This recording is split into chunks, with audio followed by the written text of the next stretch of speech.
Well, good afternoon or good morning, everyone. Cynthia Tomaine here with Interactive Brokers, and thank you for joining us today as we go back to the basics and looking at trade setups utilizing the principles of money management and risk reward. Now, today's event is sponsored by the Chicago Mercantile Exchange Group, the CME Group, I should say here. And before we get to Tim's presentation, I'd like to introduce Pete Molmat, who is with the CME, is going to give us a brief overview of products that we'll be discussing today, and then we'll bring Tim on for today's presentation. So Pete, if you can unmute your phone, I'm going to pass you the ball, and let's get started. Pete, you may have your phone muted. I see you're unmuted in WebEx. Try unmuting your phone. I'm still not getting any audio. Let's try this. Here we go, guys. So sorry about that. Hey, guys. Thanks, Cynthia. Thanks so much. Oh, yes, it is a technical malfunction. And you know what? Thanks to everyone around the globe for joining us today. CME Group is so pleased to be co-sponsoring this event with IB. And we extend to you a welcome for today's presentation. Back to basics, trading setups, utilizing principles of money management and risk reward with Tim Morge. CME Group and IB have been working together to bring you professional educational webinars on futures for many years, and we encourage you to look in IB's webinar archives for past events from 2012 and 2013, as well as register to attend further monthly events. Here at CME's brief disclaimer and disclosure, please take a minute to look at that. Futures trading is leverage trading. It may not be suitable for everyone, and there are risks associated to it. As a trader and investor, you look for opportunity in the markets and a way to capture that opportunity. Futures are an extremely flexible tool for expressing your market opinion and capturing trading opportunity. The CME Group futures and futures options markets trade electronically almost 24 hours a day, providing traders an opportunity to trade market volatility any time of the day from anywhere in the world. CME Group represents a family of individual exchanges, including the CBOT, the CME, NYMEX, COMEX, and the Kansas City Board of Trade Exchanges, with contracts covering all major asset classes, including FX, stock indexes, agricultural commodities, energies, metals, and interest rates. The CME Group is regulated by the US CFTC, the Commodity Futures Trading Commission. As Tim shares his theory behind his favorite trade setups today, he will be using the Japanese yen-US dollar pair. CME offers futures on the Japanese yen in both a regular size contract with a notional value of 12,500,000 yen, which trades at $12.50 a tick, as well as an E-micro contract at 1/10 the size with a notional value of 1,250,000 yen, which trades at $1.25 tick. The symbol in IB's on the trader workstation is MJY for that micro contract. It's a great contract as you're getting familiar and starting to use currencies. It certainly lets you manage your risk and gives you a little less exposure as to a full-size contract. CME offers futures on over 61 different currency pairs spanning 21 different countries. And our volumes have been tremendous. In terms of liquidity, it is there 24 hours a day. The Interactive Brokers CME Group Futures Resource Center can be found at www.interactivebrokers.com/CME. And I think, Cynthia, if you can, oh, you're way ahead of me. Cynthia's thrown it up in our chat box. It's a great link. Start your day with news, quotes, and charts of all actively traded CME products. And this is something I am very excited to be a part of and participate in.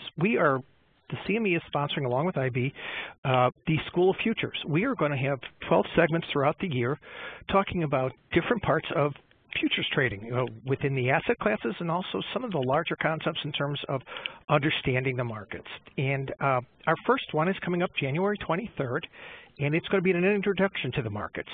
It's a great introduction to futures markets.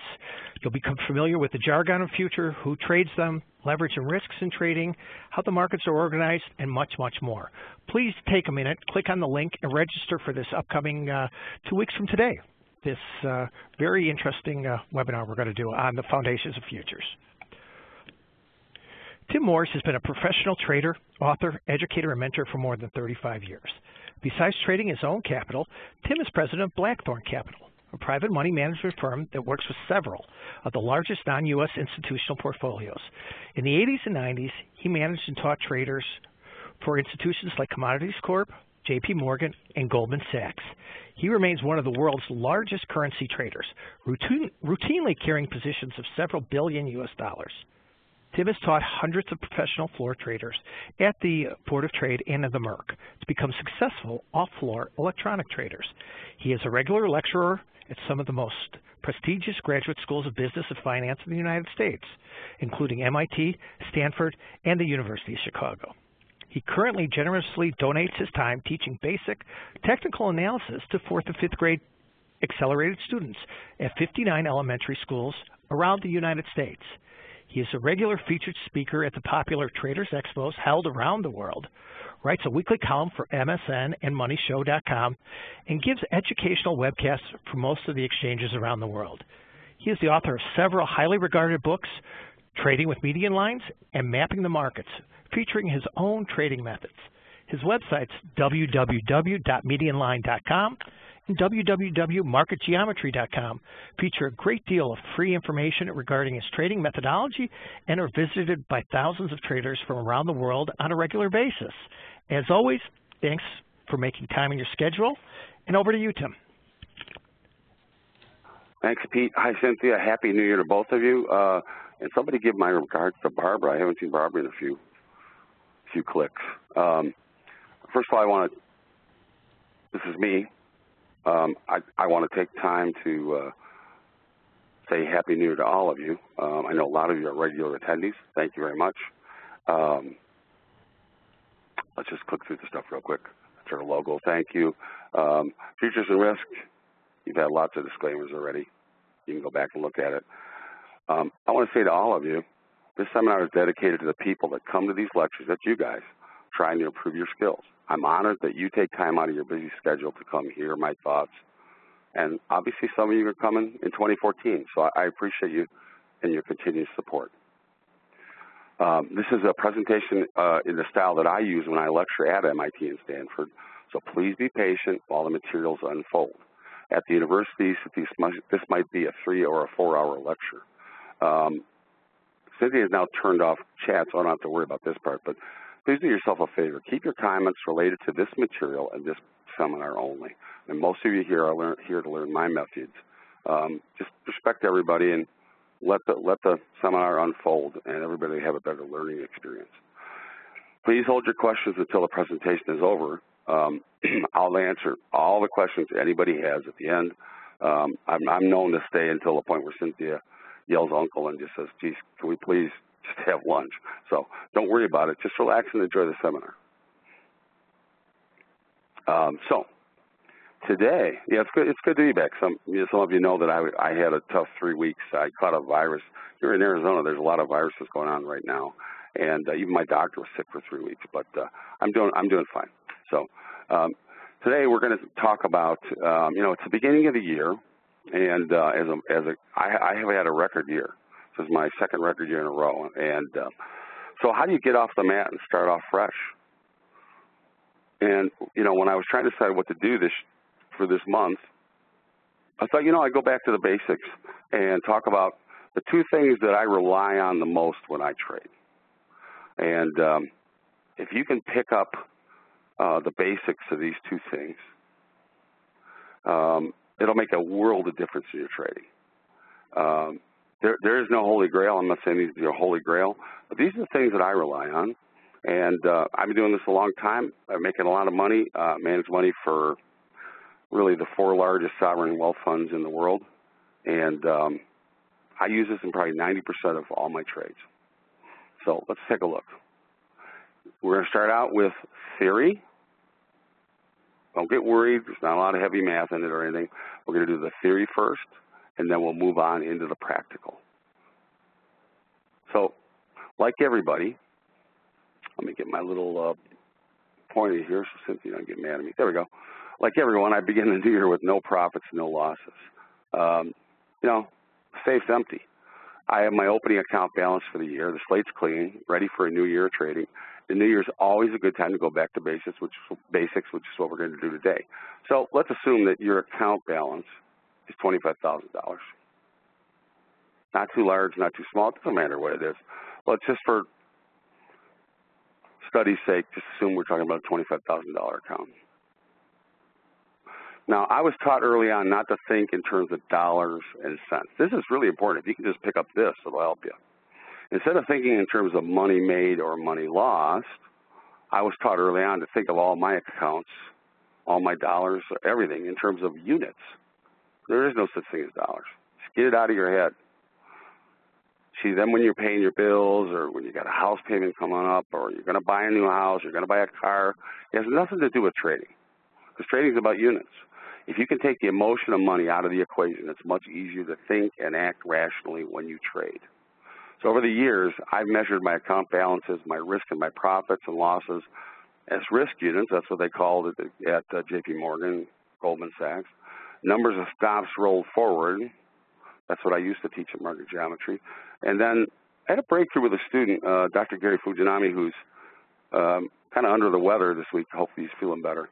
And we were doing a mentoring session, and I was showing him visually with a bar like this that was vertical. And he said, so it's kind of the, if it works, it's a go bar. If it doesn't work, it's a no-go bar. So we put it together. We started to call it the go, no-go bar. And you'll see as we use it, it visually will help you.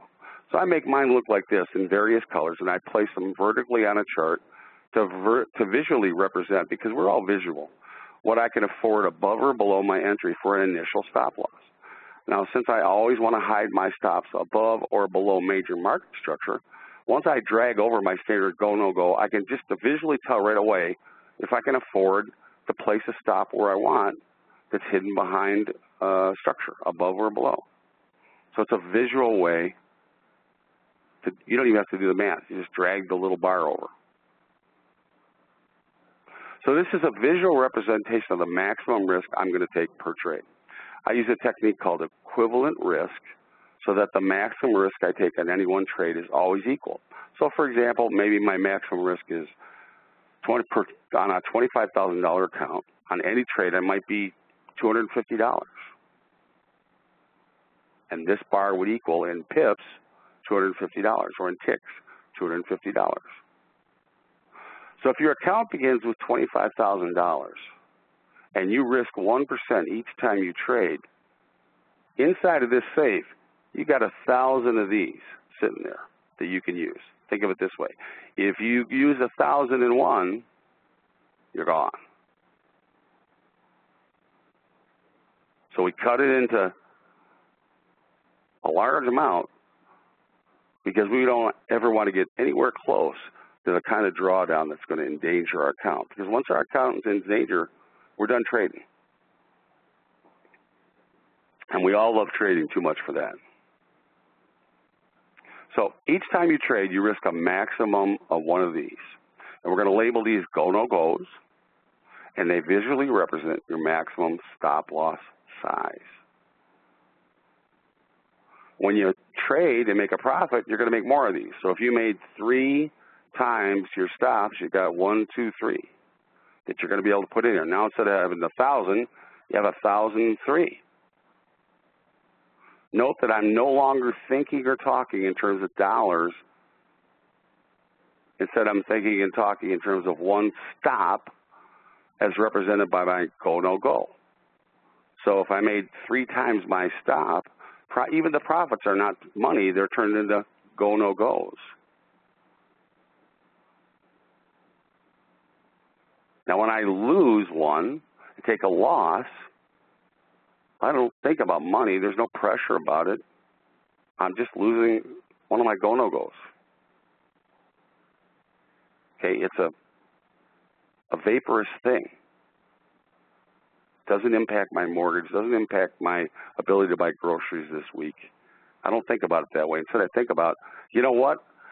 I had 3 rolled forward. Now I got 2. That's fine. I'm still ahead. It's all good.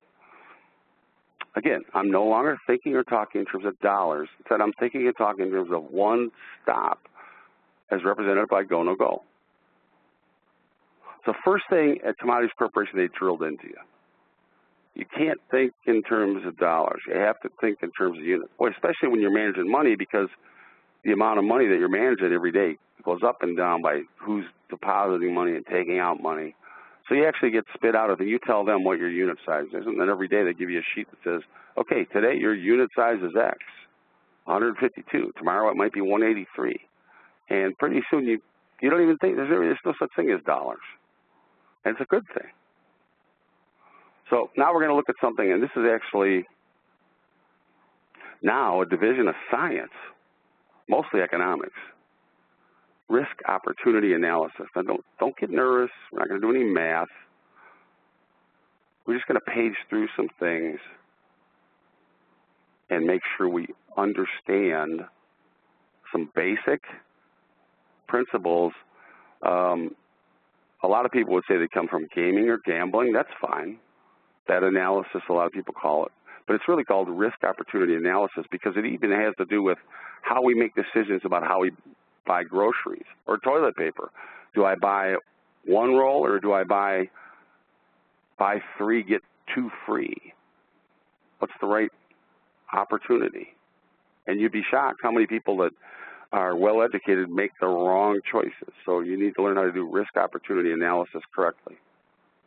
So now that I've introduced a new way to take the dollars and cents out of your trading, and that should reduce the fear or pressure associated with each trade, we need to talk about risk in its purest form. All of you want to take risk out of trading. I get that. See, that's not possible. We trade risk. That's what we do for a living. When we trade, we're risking. I mean, that's what it's all about. No risk, no money, period. So most of the people viewing this seminar are successful less than 50% of the time they take a trade. Actually, most of the people that are viewing this are probably at 40% or lower. Studies conducted by the NFA and the CFTC each year, year after year, show this to be true. In fact, I participate in a study with the NFA and the CFTC. Richard Dennis, Linda Raschke, and 2 other people generously donate our time. We've been doing it since 1993. We each get 10,000 accounts that have been blown up. They take the people's name off and all the private information. Then they give us these accounts with all these trades in there, and they say, you know what, take a look at each one of these trades, run them through your database, tell us what's going on. Why is this blowing up? And what we find is the number one cause is people A, overtrade, or B, over leverage. It's just the nature of the beast. So you want to keep that in the back of your mind. I'm going to show you why your perception may not be a reality, which is why you don't want to overtrade and don't want to be even close to being over-leveraged. So, do you have any idea what this diagram represents and how it relates to risk-reward? I know I said no higher math. Don't worry, I'm not going to make you solve the equation. I'll give you a minute to take a look at it.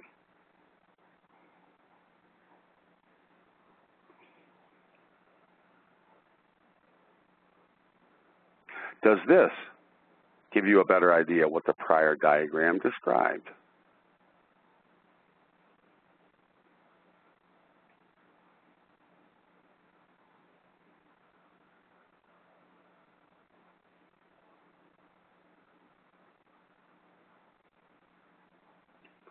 Does this image give you a better idea what the prior 2 diagrams described?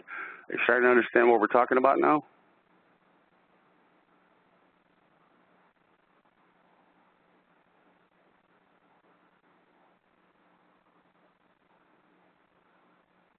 So here's the mathematical description of a test of 1,000 flips of a coin. If you want to read it, go ahead and read it. It's pretty meaningless. It'll be in the notes if you want to go ahead and try it. You can put it in BASIC or one of the other computer languages and run it if you really want to. Every time you run this model, you'll get a cumulative representation of the sum of flips, +1 for heads, -1 for tails. Every run will be different, as evident in the next 2 images. You're going to see we're going to run it twice. Even though the cumulative value for a sufficiently large number of flips should approach zero. So if you do this an infinite number of times, of course, we should always have an equal number of heads and tails, because the odds are for each, here's the important thing, for each time is that it's 50-50. But that doesn't mean that if I do 10, I'm going to get 5 heads, 5 tails. And that's going to be important. I'll show you why in a second. So this graph represents the results of tossing a coin 1,000 times. I just ran that mathematical test here, and I got this graph out of it. The chance of throwing a heads or tails is equal, of course, 50%. But this test of 1,000 tosses produced a very negative result, which means we got a lot of tails. How's that possible? As my son, who's now 15, said when he was 8 years old, "Hey, Dad, the coin doesn't remember. It doesn't have any memory. Every time you throw it, it doesn't remember what it did last time." I thought that was pretty insightful. Okay, here's another one. This graph represents the same result of tossing a coin 1,000 times. We ran the code again. The chance of throwing a heads or tails was equal, 50%. This time, 1,000 tosses produced a slightly positive result. So this time we got about 15 or 20 more heads than tails. So completely different result. How's that possible? You would think 1,000 throws would be enough that it would be equal. Well, something funny happens. Even though the likelihood of throwing a heads or tails was equal, 2 tests of 1,000 tosses gave very different results. The number of tosses per test was statistically significant. If you tossed a coin an infinite number of times, the number of times heads came up and tails came up would approach an equal result. So what can account for the differences in the 2 test results of 1,000 flips each? Now in statistics, the runs or strings of consecutive heads or tails that produce the very different results are called aberrant runs. Strings that produce profits are called positive aberrant runs. Strings that produce losses are called negative aberrant runs. Now, no matter what the perceived winning percentage of a string of events is, positive and negative aberrant runs will happen, and they will skew your results. That's why you may be able to play the roulette wheel 100 times at a casino and make a tidy profit. Or how about this one? There are people that play lotto, even though it's like, you know, 2,435 to 1 that you're going to win, but somebody does win. Even though the perceived winning percentage is vastly against you, somebody does win. Traders that talk about off-floor scalping for tiny profits are traders that continue to trade using a methodology that has a perceived winning percentage of less than 50% will generally fail. Generally. Let me show you how you can use a method with less than 50% chance of making a profit each time you trade and still be a profitable trader in the long run. This same method will also help you overcome the devastating effects of negative aberrant runs. And negative runs will happen. I don't care if you're me, Richard Dennis, who's a famous trader. Well, whoever's a famous trader to you. Let's assume it's not me. Risk reward was something that nobody talked about when I began trading, and it's not talked about enough today. People do focus on how they're going to increase their trade size as their accounts increase in value. That's really popular. There are various books about methods like fixed bet sizing, fixed fractional betting, and the Kelly formula, to name a few. But too often traders do not focus on their potential risk versus their potential reward when analyzing potential trades. So for example, if I'm going to play a game, if I give you $1, well, what's my potential reward? Is it $1? Is it 50 cents? Is it $5? Is it $500? That's going to change. I mean, if I'm going to play the lotto, I'm not going to play unless it's, you know, $562 million. I mean, because I have almost no chance to win, right? Actually, I don't play the lotto at all. But now, my early mentor, Amos Hostetter, was the father of risk reward and the co-founder of Commodities Corporation. He believed risk-reward was the engine that powered trading to profitability. And that showed in his phenomenal trading results over his more than 50 years as a professional trader. I happen to think he's one of the greatest traders of all time. Let's take a look at some risk-reward modeling. Let me take a drink of tea here, 1 second.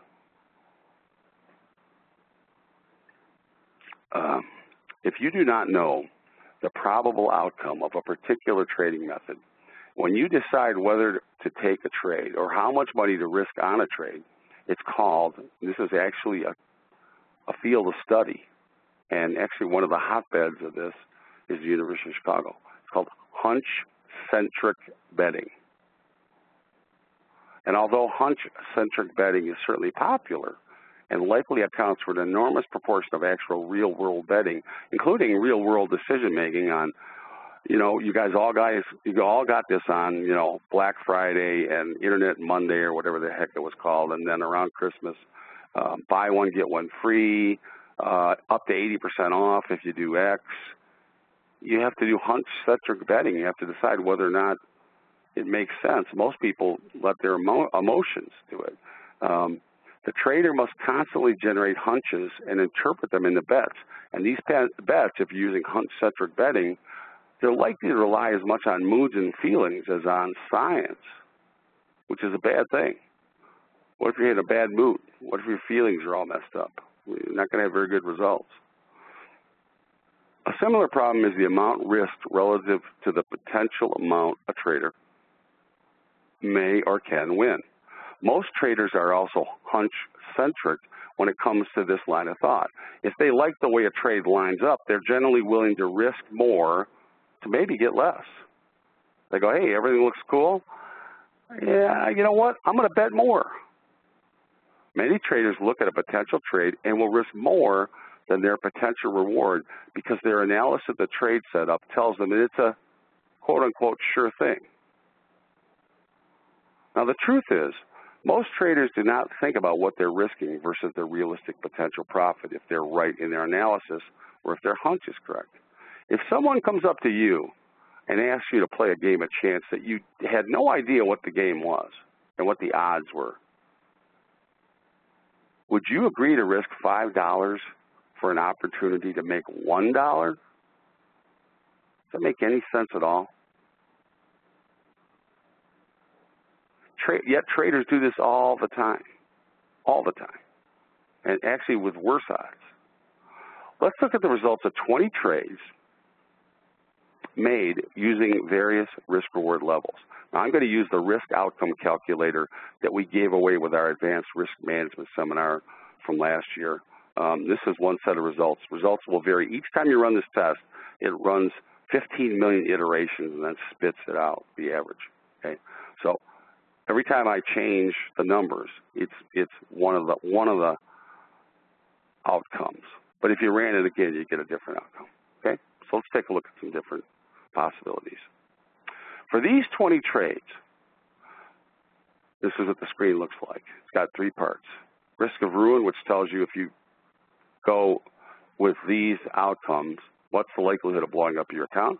Position sizing, which is what we're going to look at today, or volatility, which helps you set stops. For these 20 trades, we have a 70% chance of having a winning trade. That sounds pretty good, huh? But for each dollar we risk, we can only make $1. You can't make $2. For every dollar you risk, you can only make $1. That's a risk reward of 1 to 1.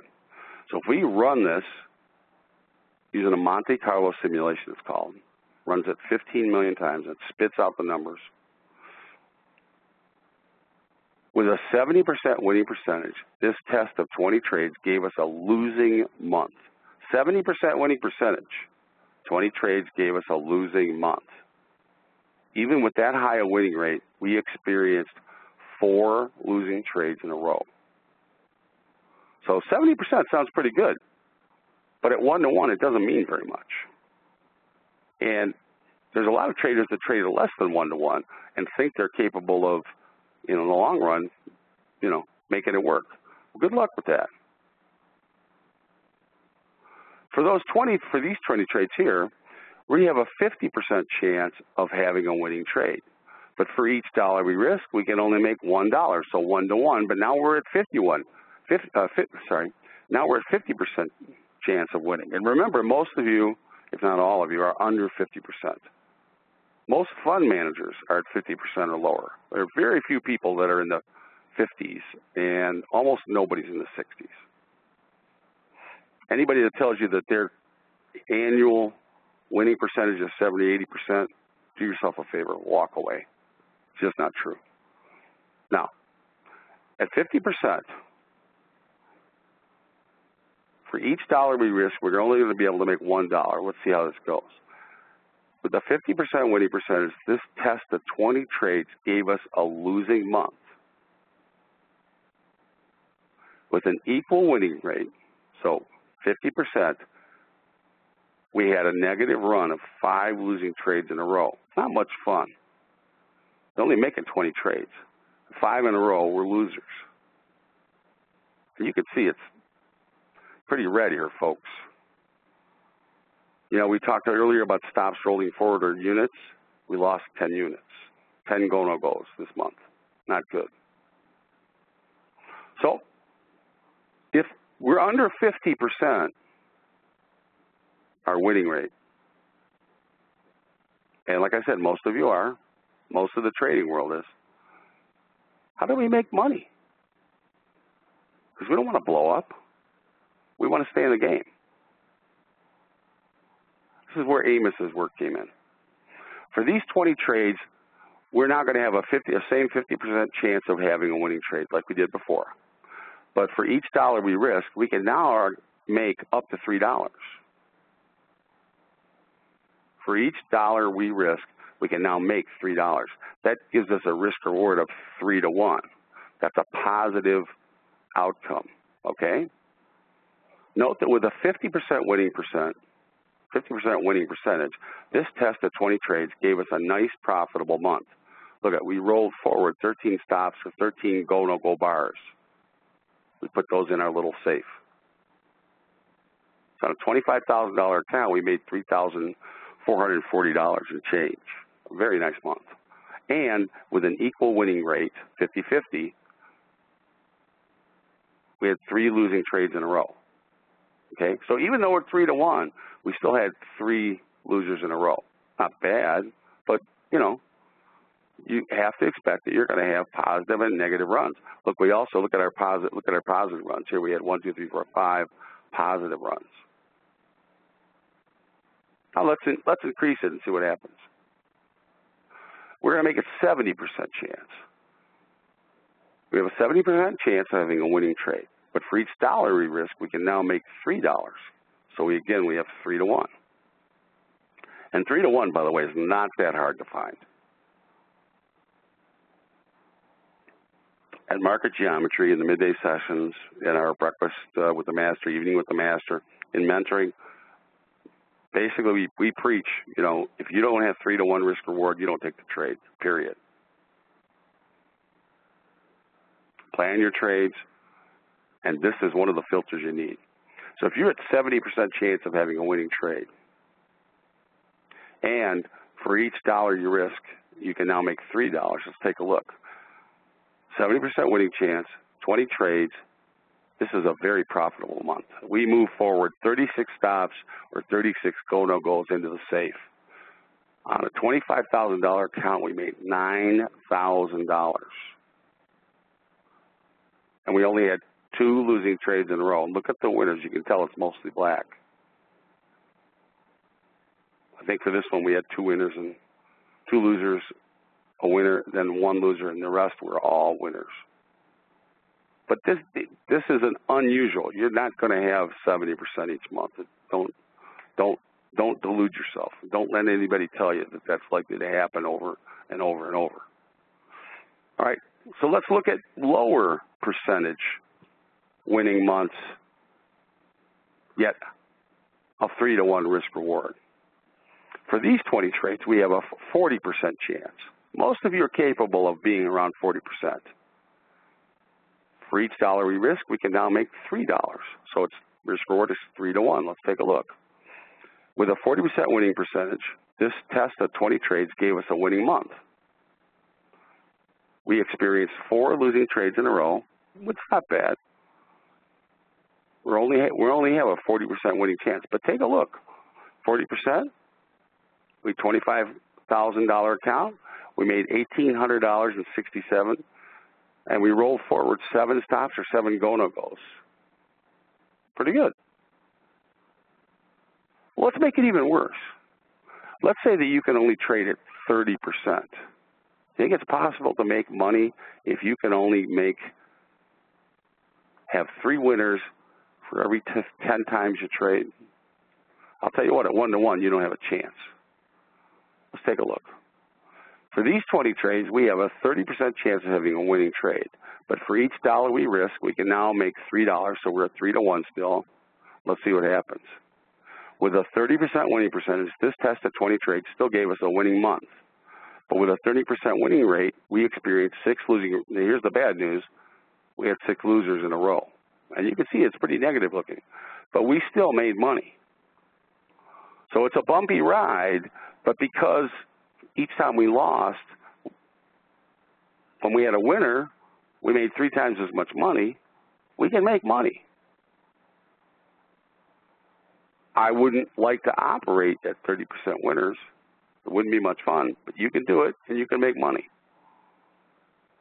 All right, these sample tests are meant to be representative of what happens to trading results when you vary the winning percentage, and more important, the amount risked versus the potential profit. Note that each time you run these simulations, the results are going to vary, just as the results will vary when you flip a coin 1,000 times in a row in 10 different simulations. I hope you understand a little bit better the risk-reward of a potential trade, that is as important, if not more important, than your winning percentage of the method you're using. If you only choose trades that have a risk-reward of better than 3-to-1, you're going to be well on your way to making and becoming a more consistently profitable trader. Okay, now, we're going to move closer to a real trade, so you can perk up a little bit. The math's over. But please, do me a favor. Don't just gloss over the prior part. Spend some time when you watch the video, when you look at the slides, and make sure you understand how important risk-reward is. It's really one of the most important things in trading. All right, so Dr. Alan Andrews and Roger Babson were devotees of Sir Isaac Newton. Sir Isaac Newton was an alchemist. I don't know, some of you may remember last year I made you take the alchemy pledge. Most people think he was a physicist or the modern father of physics, but he was a mathematician and he was a physics student, but he really was an alchemist first. That's what he studied. He actually died from poisoning from all the, he was trying to turn tin and lead into gold. That's what he died from. The Emerald Tablet, which is one of the most revered documents in the Western world from history, has become synonymous with ancient wisdom. And Sir Isaac Newton's translation of his epic tome, and it's about alchemy, remains the authoritative version to this day. I'll show you what it looks like. We don't have to read the whole thing. You know, it's very flowery because this is from, we're not sure. We know it's at least 1,500 years old, but it might be 7,000 years old. They're still trying to date it.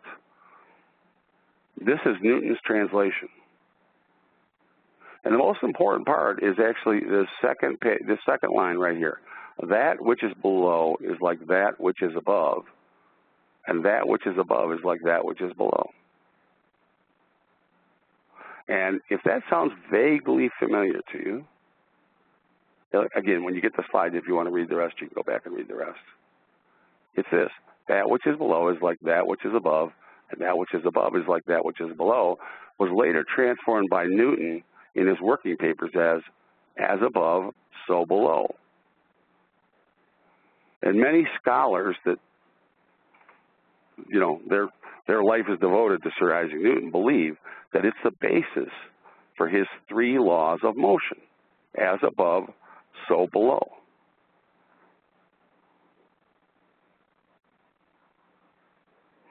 Newton's third law of motion. That's what we're going to be interested in the most. You can see it there in the Latin. I'm not going to bother to try. I might hurt myself. My mother actually read and spoke Latin, but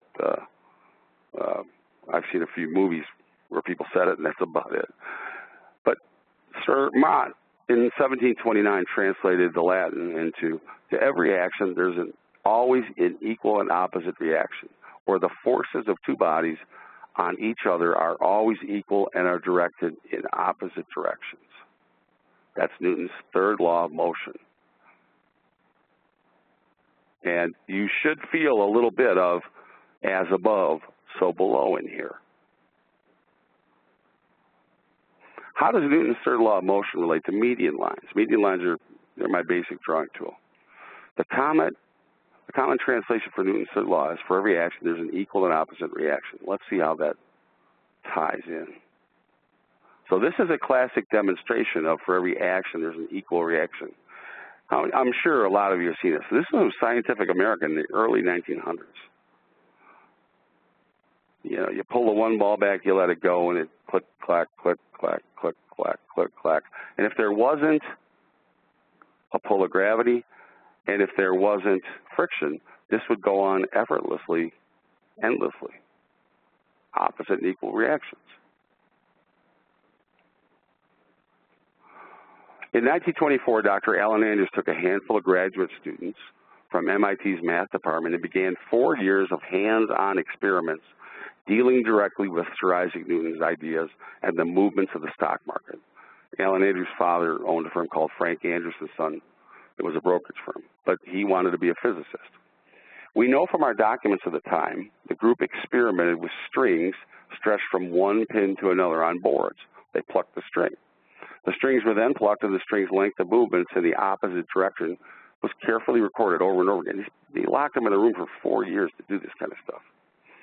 They also experimented with wooden balls on one end of a piece of stretchy string tied to a pin, and when the wooden balls were pulled back a certain distance and released, the length of travel was then recorded. These experiments were attempts to validate equal action and reaction. Alan Andrews, like myself, I have a doctorate in physics, math as well, believed in, show me type of physics. In other words, it's not enough that he understood the principles. He wanted to validate it with actual physical models. So they did all kinds of interesting things. And actually own the papers. Well, it's over 1 million pages from back in the 20s when they did all this stuff. And these poor graduate students, all the things they made them do. Now, many of you have seen sine waves. And the sine waves go back into the late 1700s, early 1800s. And they deal with physics. And specifically astrophysics. As a thermodynamics professor, Andrews was certainly familiar with sine waves when he came out of MIT. And you're going to see in a minute that this looks strikingly familiar to market movements. Babson was famous for his economics firm. In fact, and he formed Babson's College, which is now Babson University. But his economics forecasting firm is still alive and well today, and now actually his great-grandson is the president and taken over. And he's famous for something called Babson charts. So this is pretty much what they look like. And what he did was he would take a look at the he had a predictor of the economy, and he would take a look at the value area under here. He'd do the calculus of the size of the area under here, and then when price crossed the line, he would predict by the size of the amount underneath here how far the growth would be before it would turn down. Same thing with the growth above here would predict down below. So even he was doing as above, down, so below. And you can see it looks an awful lot like a sine wave, doesn't it?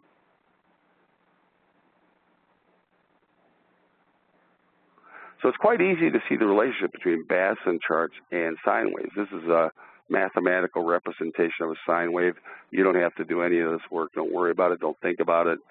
This is what a sine wave looks like. And actually, for those of you that are in market geometry, this is a three-dimensional representation. It's a sine wave that's actually rotating in three-dimensional space. But that's neither here nor there.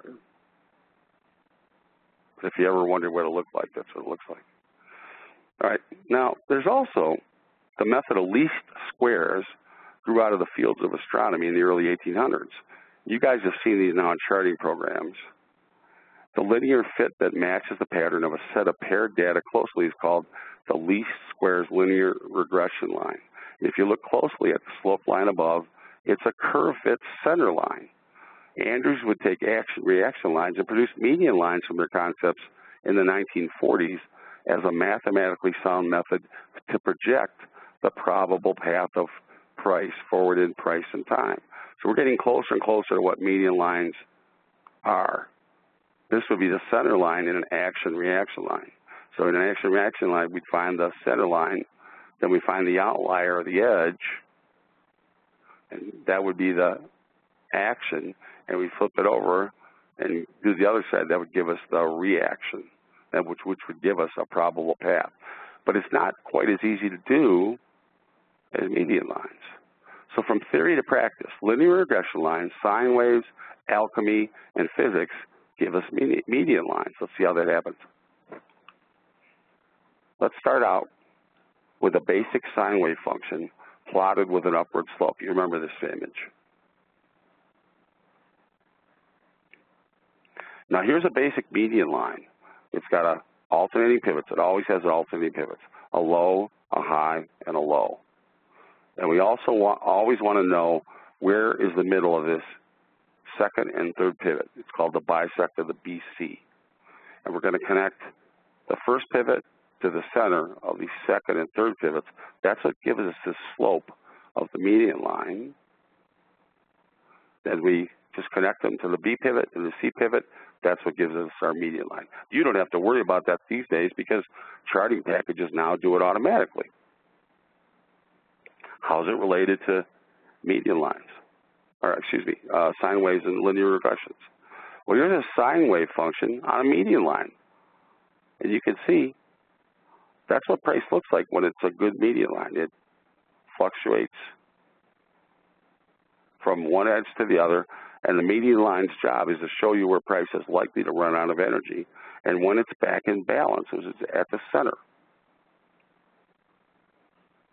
Now, as with a sine wave function, as with a linear regression set, price fluctuates.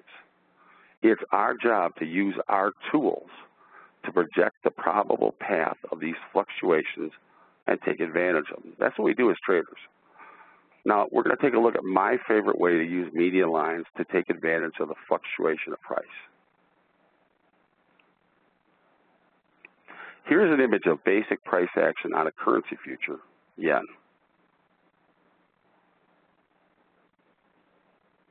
Just take a look. Take a second. Take a look at the pattern. Take a look at the bars. I purposely kept out the scale and the dates because I want you to pay attention to price action. I want you to just look at price. I want you to look at what's going on. I want you to look at the opens and closes of the bars, the size of the bars. Over here is average true range. I've got a 55-period average true range and a 200-period average true range because I want to know how volatile things are and if volatility goes up or down as I trade. All right? So here's our beginning. Now, let's look at it again. Just imagine what a linear regression line would look like, or as Andrews would say, a center line. This is relatively equidistant to the extremes, and it runs through and touches a lot of important areas in this data. So this is a potential center line, or it might be a least squared linear regression line. And as I look at price action, I've been doing so many charts, I automatically just see these. Maybe you have to draw them or have your charting package draw them. I can just see them.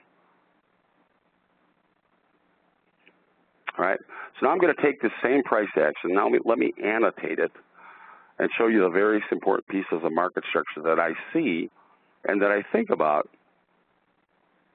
as I'm analyzing what's in front of me before the market, before I get ready to trade, before I even get ready to do more analysis. First of all, I got a significant low here.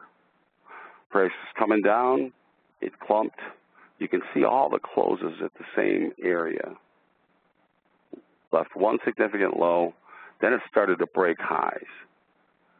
Ran up here, even took out this high. Pulled back, made a new high. Pulled back, made a new high. Then it began to stair step lower. Left a low. Ran all the way back up here and left double tops. At that point, I connected this high, this low, and this low, just ran the line down. I flipped it over off of the highest high, and this is really price kind of cascading lower. But all of a sudden, we leave a a higher low with these double bottoms, and then we break out of this cascade lower. See it? This is how we were traveling. Now we've broken out. We've got two closes, and we take out this prior swing high, which was double tops. So as I look at it, this looks like a change in behavior to me. And on top of that, not only a change in behavior to the upside, we left two higher lows.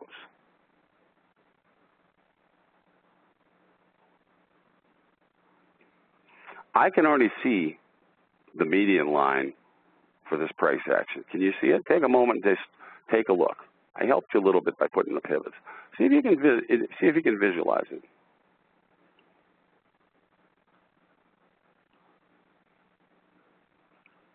I've got pivot A, pivot B, pivot C. Before I show you, we're going to take pivot B, pivot C. We're going to connect them. Again, your charting program will do it for you, but it's good if you can visualize it first. Pivot B connected to pivot C. Find the center. Connect it back to pivot A. That's going to be the slope. Connect the slope to B. Collect the slope to C. You'll have the three lines. This will be your tail. The fork will be out here. Let's see what it looks like. Well, it looks like this, as a matter of fact. I cleared the bars off the chart, and this is the median line that I see. A, B, C, upper parallel, median line, lower parallel, and there's the bisect of the BC pivot. Let's put the bars back on. There's the bars back on. Hopefully that's what you saw, or something close to it. So let's take a look at it. I draw the traditional median line on the chart, and I'm just using the low, the high, and the low. It's no art here. Now, it would be too early for me to try and take a trade right here. I don't have any sign of strength. It still looks like price is heading lower. Then all of a sudden, price heads higher. Now, one of the statistics that Andrews has, it was a theory, it's now been proven, 80% of the time when price comes off of the lower parallel, it will make the median line. 80% of the time, it's very powerful. If it breaks the median line, 80% of the time it's going to the upper parallel. If it turns and heads lower from this median line, 80% of the time it's going to make this lower parallel. Andrews called this, he said it this way. 80% of the time, price will make its next most likely line. So whichever line it was heading toward, 80% of the time, if you used alternate pivots like this, it would hit its next most likely line. So my eyes, my intuition, the probable center line, and the median line tell me that there may be an opportunity for a long trade here. But I need to watch for price action to unfold further. I'm not ready to trade yet. I'm stalking a potential long entry. I want a high probability entry, so I'm going to be examining specific things if price tests this lower parallel. I'm not going to chase price. I'm not interested in trading up here. I want price to pull back to an extreme. But if it pulls back to extreme, it's got to pull back in a certain way, or I'm not going to be interested. I'm going to show you, we talk about risk reward. That's the number one, that's the first thing that I think is, my number one basic. And the second thing is how I use something that we're going to call a test and a retest to really up my odds when I trade. So upon reaching the median line or its parallels, price will do one of three things. It's going to reverse, congest, or accelerate, which means zooming the line in the process. Price rarely congests, only about 10% of the time.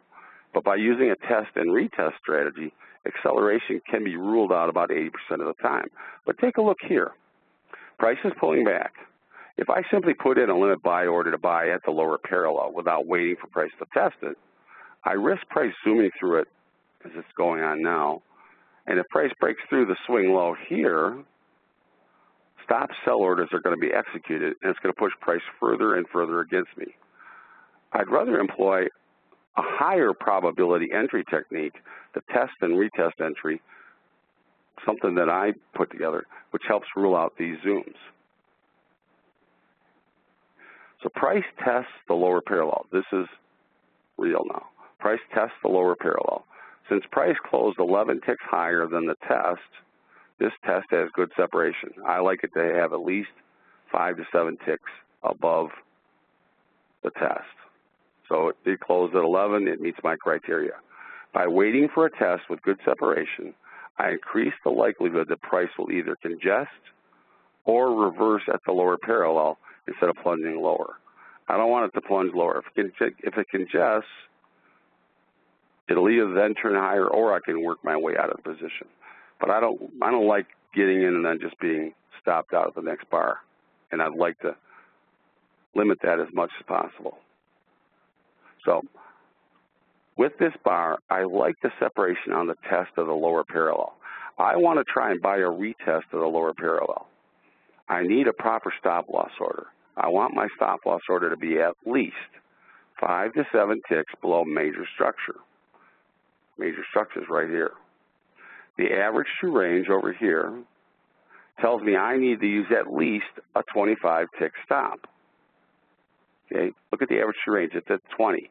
I want to be at least 5 ticks past the largest of the two average true ranges. That's called noise. Excuse me. Checking the chart, I see that if I place a stop order 25 ticks below my entry, it's not only 5 ticks past the ATR, it's also correctly below the major structure, at least 5 ticks. So here's my 25 tick go, no go bar, which we talked about. Here's my potential entry. I'm not in yet. But if I put my stop directly underneath this C pivot by at least 5 pips, I can use a 25 tick go, no go bar. And I can put in a limit buy order for the next bar.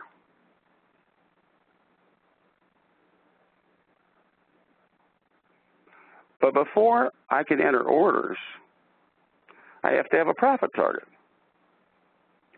Choosing a realistic profit target is a key part of framing any potential trade. Most people trade without a profit target. Instead, they're going to go along for the ride until the ride's over. You know, at some of the seminars that I give or when I'm on a panel, I have people that argue with me all the time. You should never have a profit target. You should always just let your winners run. Well, that's just baloney. Similarly, most people do not look at the potential risk reward of their trades. Framing trades with risk rewards greater than 3 to 1 is the key to improving your profitability and will help decrease negative aberrant runs as well as helping you survive them.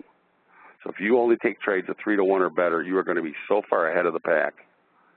Your trading is going to be so much better. So I'm taking a look, and what do I think? Things have been in this congestion for a long period of time. I think it's likely that if we take out this high, we're not going to stop here at the prior highs. We're going to go up to the, Andrew says 80% probability we'll make it to the median line. If that gets broken, 80% probability will go to the upper parallel. I think that's where we're headed. So if I just go to the median line, I'm risking 25 ticks. It nets me 69 ticks if I hit it on the very next bar, which is 2.8 to 1. It's pretty close to 3 to 1, but it's not 3 to 1.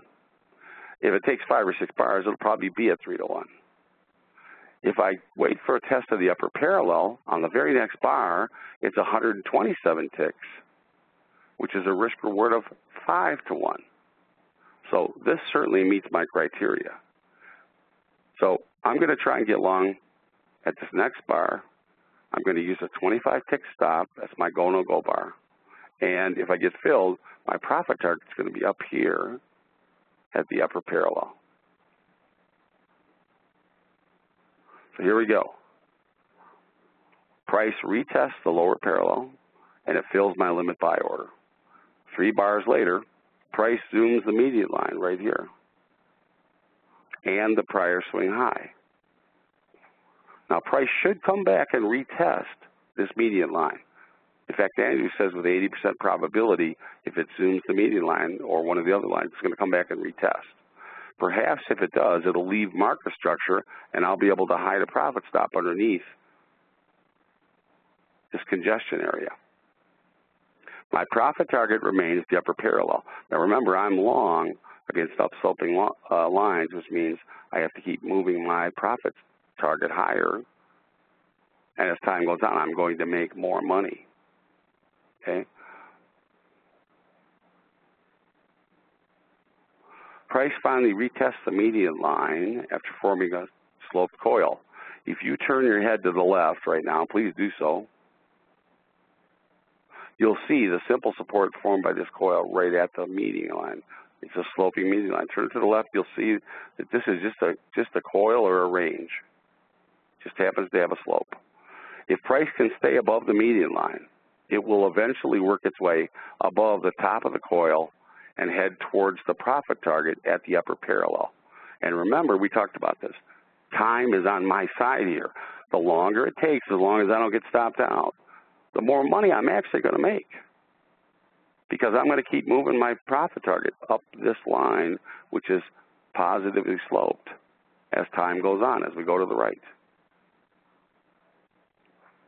Price breaks above the sloped coil, making a new high for the move. As the bar closes, I enter a profit stop order 10 ticks below this clump low at the coil just below the median line. I measure where price would currently intersect with the upper parallel. I just run my cursor up and then update my profit order. If I get profit stopped out right here, I'll have made 72 ticks. So I risk 25, and even if I get profit stopped out, I'll have made 72 ticks, so that's fine. Note that the larger the average two ranges is getting larger, which means the volatility has been picking up as well. Okay, once price broke above the slope coil, it went straight up, hitting my profit target at the upper parallel right here.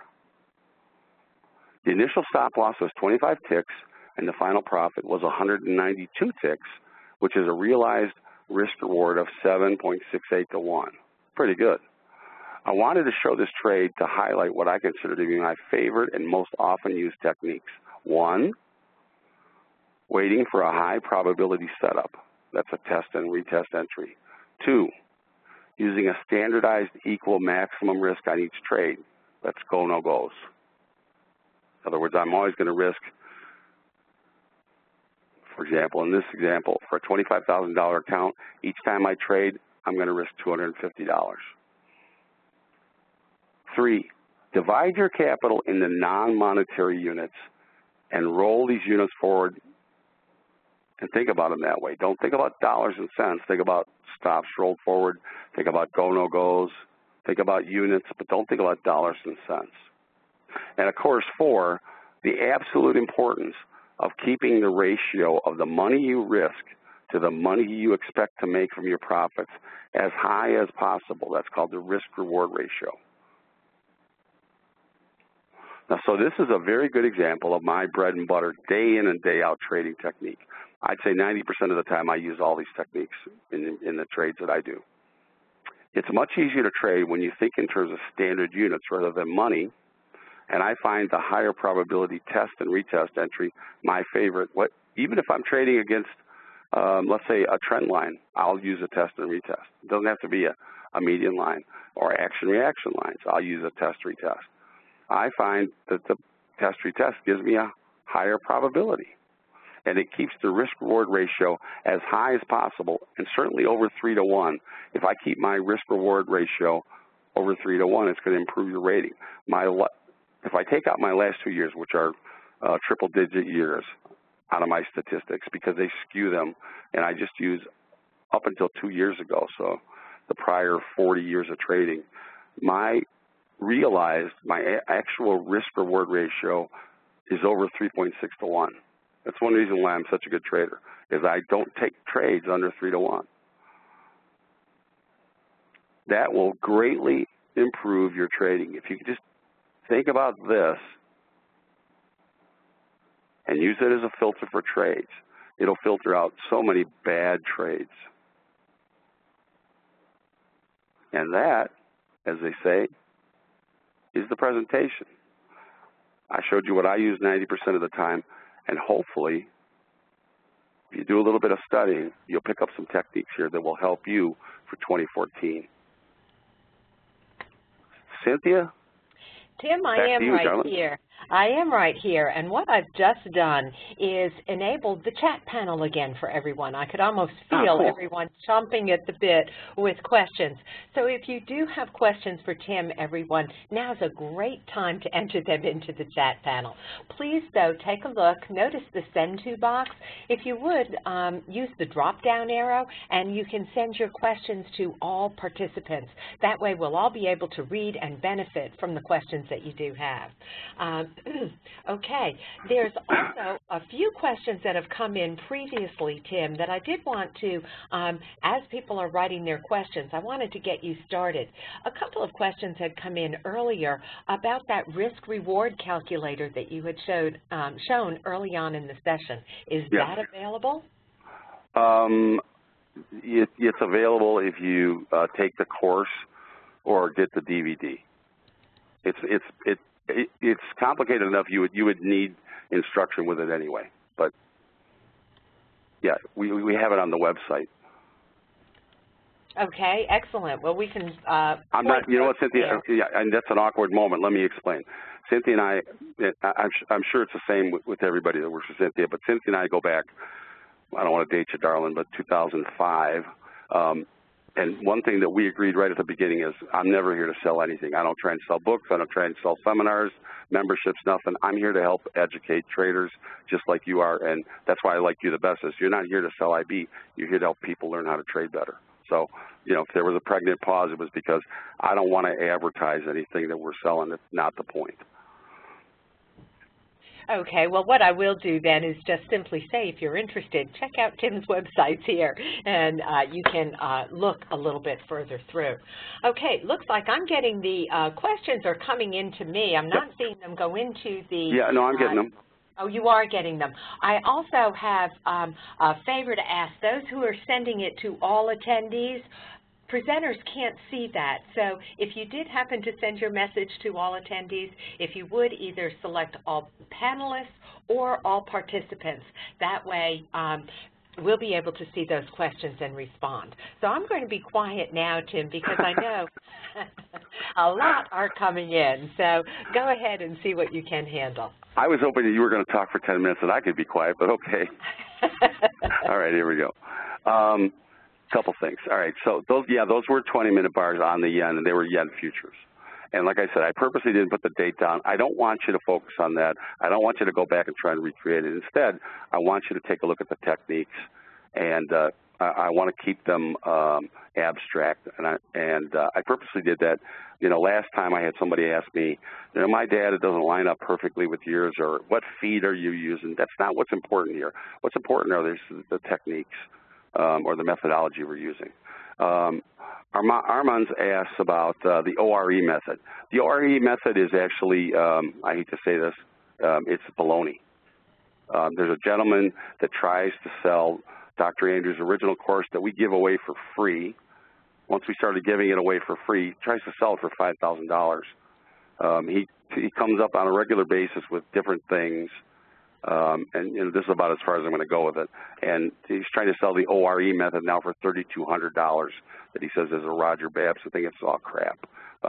Save your money, okay? I mean, life's too short. You can go, and I've said this before, anything that I teach and people pay for, you can find on our website for free. Anything that Andrew's taught, anything that Babson taught, and now finally that the Commodities Corporation codicils are lifted. Anything that Amos taught, you're going to be able to find free at Market Geometry. If you want to attend the classes, that's great. You want to do DVDs, that's fine, but that's not what we're here for. We're here to help people learn how to trade. At what point in price development, after price forms the C-pivot, does the probability 80% apply? That's a great, Isaac, great name, by the way. Or how do you confirm validity of a median line after a C-pivot formation? In point of fact, there's been 3 doctoral theses that were written at some good universities, some fine universities, documenting this. You can do it any way you want. You can just, the moment it touches the median line, you can, in my first book, what I did was 27 boring pages of every high, low, high, low, high, low, et cetera, of the E-mini S&P. I just picked it randomly and followed it out for 27 pages of charts. And there are numerous tests on each one of the pages. And the statistics for that happen to be 87% probability. You can either make it break a high on the way up, or you can just actually, once it tests it, just count it. It doesn't matter. You're still going to end up somewhere between 72% and 87%, and the median is 80. Is separation the only indicator of large buyers and sellers? Actually, separation is not an indication of large buyers and sellers. It just means that price has run out of downside or upside, directional energy. That's what it means. There's no, it's not a relationship between multiple bars. Hi, Mark. How are you? Let's see. Please elaborate on the time or distance requirement for test and retest. Well, when I intraday trade, that's a good question. When I intraday trade, if I have a test and I'm using test and retest, after 5 bars, I consider the test to be stale if it hasn't retested, and then I count the next time it touches the median line or its parallel as a new test, and I require it to retest again. So intraday, 5 bars. Tony, hi Tony, how are you? What time frame were you using? That was 20 minutes. What was the total time of the trade? We go back and count it. Hang on a second. There you go. 1, 2, 3, 4, 5, 6, 7, 8, 9, 10, 11, 12, 13, 14, 16, 17, 18, 19, 20, 21, 22, 23, 20-minute periods. Somebody can do the math. I'm tired from talking. It's not a very long trade. What time frame do you prefer or recommend when trading currencies? Well, it depends on what I'm doing. If I'm portfolio trading, I do daily, weeklies, monthlies, or maybe 240s. If I'm intraday trading, I really like 20 minutes. There are times when I go down to tick charts, but I use pretty hefty tick charts. They're similar to 20 minutes. Intraday or trades that are less than 3 days, I like 20 minutes. Do I consider momentum? No. Sorry to be so short, but no, I don't. This may be redundant. My apologies. Can we get copies of this? Yep. Don't worry about it. As you exit, you're going to get this nice little thing that says, would you like a PDF copy? And just say yes, and it automatically will be there for you to either look at and or save. If you forget, in about 2 hours or 3 hours, Cynthia is going to send you an email. It's going to show you how to get to the recording of today's session. And then once you're there, you get the same opportunity. You can always get the slides, and you can always watch the recording over and over and over. So that's great. And some of our recordings go back, and our slides go back to 2008. I know Pete said 2012. We go all the way back to 2008. Let's see. 2007, actually. 2007. Thank you. Yeah, somewhere we lost a couple of years there, but we kept most of them. Please elaborate on how much of your account size can be at risk, risking no more than a fixed 1% percentage at any given time. 10% or 10 positions? Me? No. I would suggest to you, Rick, that you risk, I mean, if you have a really small account, $10,000, it's tough to risk only 1% because it's going to be hard to trade. But I really wouldn't get too much above 2 or 3%. And in terms of 10% with 10 positions, no. First of all, if you have 10 positions on, you're kidding yourself.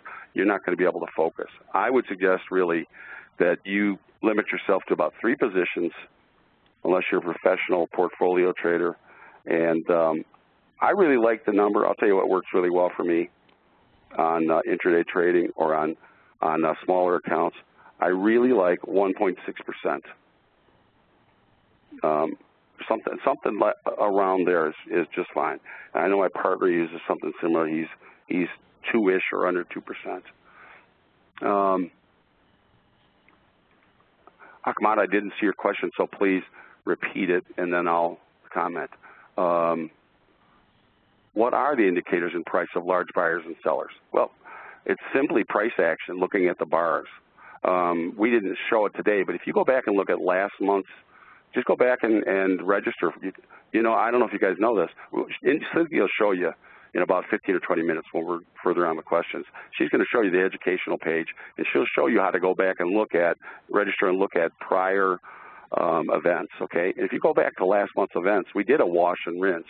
That's a wonderful example of whales being in the water. When I say yar, there be whales, whales are people like me. At any one time, at any point in time, there's 3 or 4 people, 3 or 4 traders that are largest traders in any one market.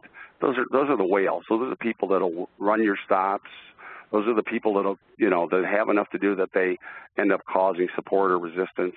Those are whales. And one of the signs is, you know, things like washes and rinses, multi-pivot lines where you get multiple touches, multiple tops and bottoms, and then all of a sudden price takes off from there. Those are the types of things we'll be looking for. How does median lines work with Renko? Works fine. Works with Renko. Works with market profile. Works with point and figure. You choose. It doesn't matter. Any price action. As Andrew said, anything that fluctuates, including he had a long argument with the Miami Herald, and he did for one whole year. He forecasted the weather 1 week out against the weather forecaster for the Miami Herald, and he used median lines, and he beat the pants off the poor meteorologist. Let's see. Hi, Steve. How are you? I was wondering if you have a tool that automatically draws median lines for you. Or if, yeah, there is. Again, I'm not trying to sell anything, but I'll tell you, if you look up this, Steve, Market Geometrics, just go to marketgeometrics.com. There is a tool there that automatically draws median lines for you that actually I was involved in doing the math and setting the protocol. And in disclosure, as a disclosure, I am one of the owners. I actually would prefer not to be. I don't want to sell anything, to be honest. But anyway, if you want that tool, it's there. It's there for you. You can go get it. Let's see. Wondering if you have time, if you could answer my email to you. Oh, you know what, Steve, would you resend it to me? My last 3 or 4 weeks, I have been basically in bed. How about that? Other than I took 5 days off, went to Tucson and sat around in the sun to just warm up and see if I could burn off some of this virus. Michael says, if using daily charts, would you count 5 days for a test or retest? That's a good question. No, dailies I'm going to give it, you know, I mean, it depends on how many days you're looking at, but, you know, now you're going to be talking about 15 or 20 days. Okay, it's relative to how many days you're going to look at. But intraday, I'm just never go more than 5. David Jones, what would be the best educational path to learn your process? For example, what DVD set should I use first? Oh, God. No way to answer without selling. If I were you, David, the very first thing I would do is I would come and read all the free material at marketgeometry.com. That's the very first thing I would do. I wouldn't spend a nickel. That'll tell you, first of all, whether or not you like the way that we teach. There's over 100 articles. There's a bunch of videos. There's all kinds of Excel tools that'll help you. Then, if you like that, I probably would take I would sign up for 1 month of premium midday sessions, which we do live, where we teach live, and we do a basic one day. Another day we might do more advanced. And then at that point, you can take a look. If you get that far and you still like us, myself and my partner Shane, you still like what's going on, then drop me an email, say, Tim, I'm in the midday sessions and I want to go further. What do you think I should do? Because there's all kinds of different things. We do DVDs. We do something called Breakfast with a Master, which is every morning at 6 a.m. You can sit with me for 2 hours. We go over, and in fact, this morning we spent 2.5 hours, and we're in a live trade right now, and I don't have a live chart up in front of me, but we're long the U.S. dollar against Canada, and we've got over $2,000 locked in at the profit stop. We'll see how it plays out the rest of the day. We do, that's another way.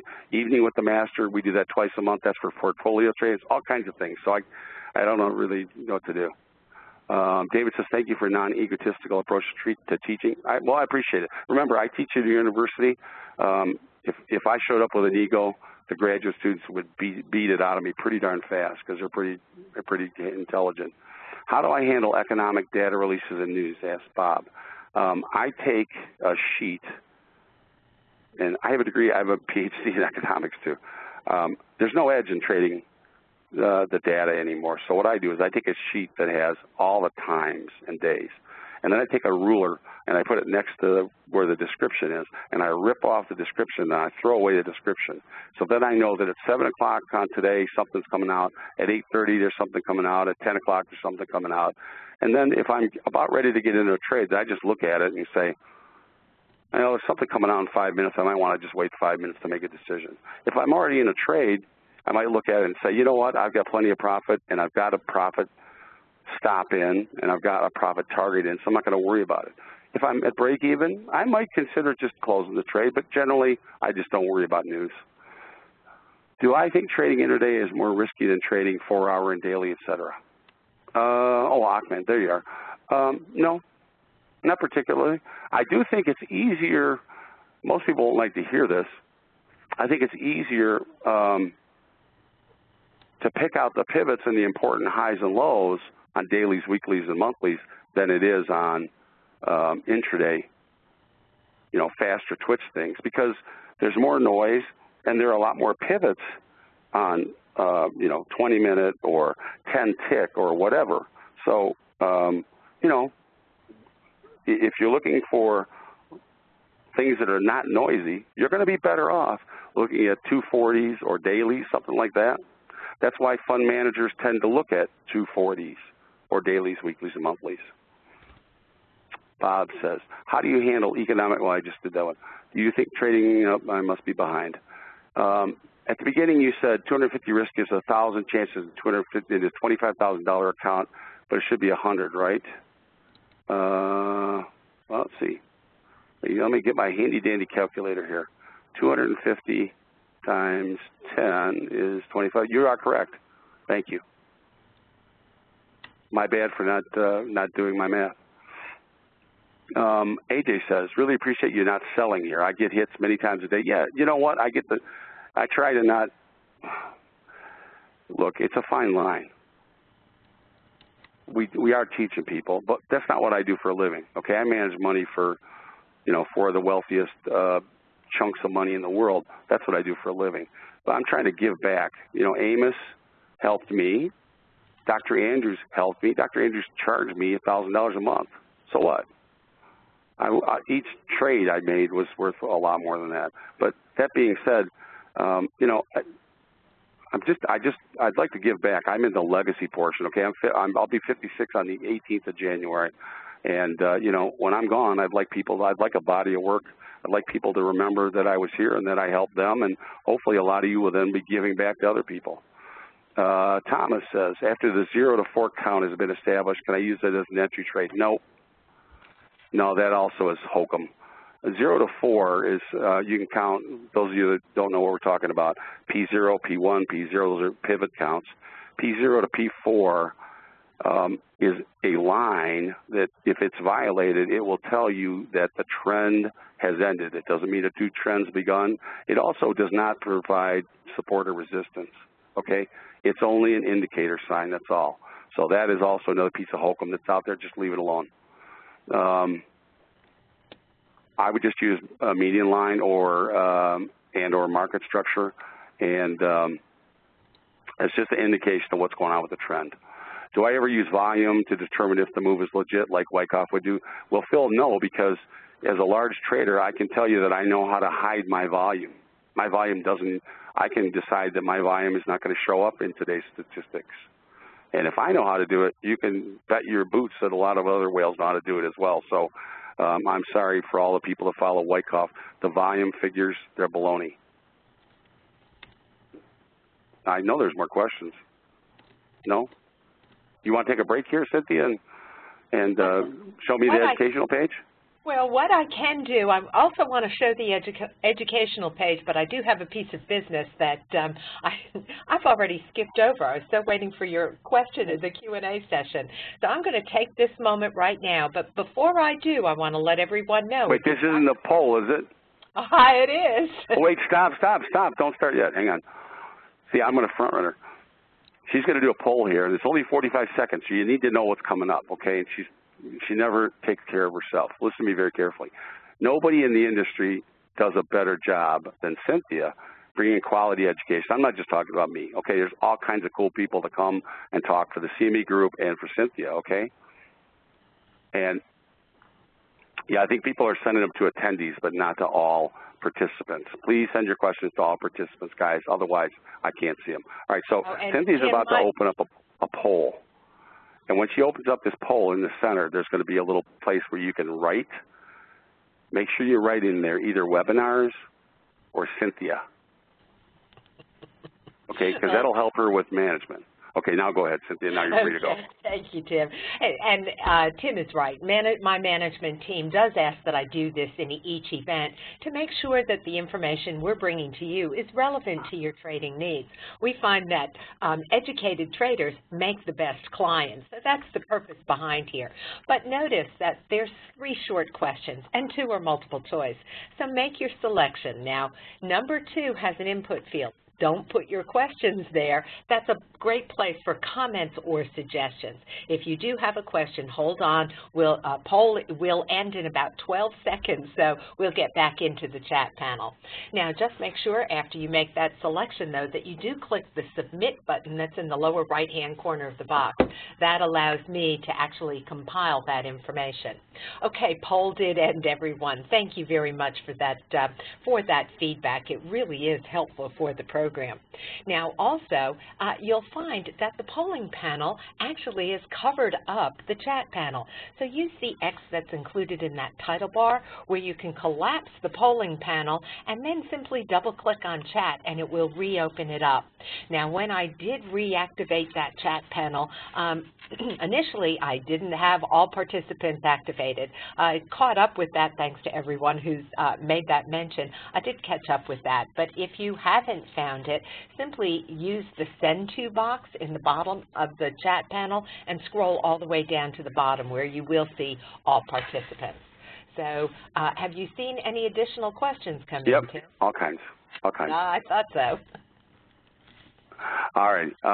Hopefully you guys all gave Cynthia her props, and because I'll tell you, I only give presentations here other than Stanford and MIT and University of Chicago, and the reason why is because Cynthia, as I said, she's just here to help educate people.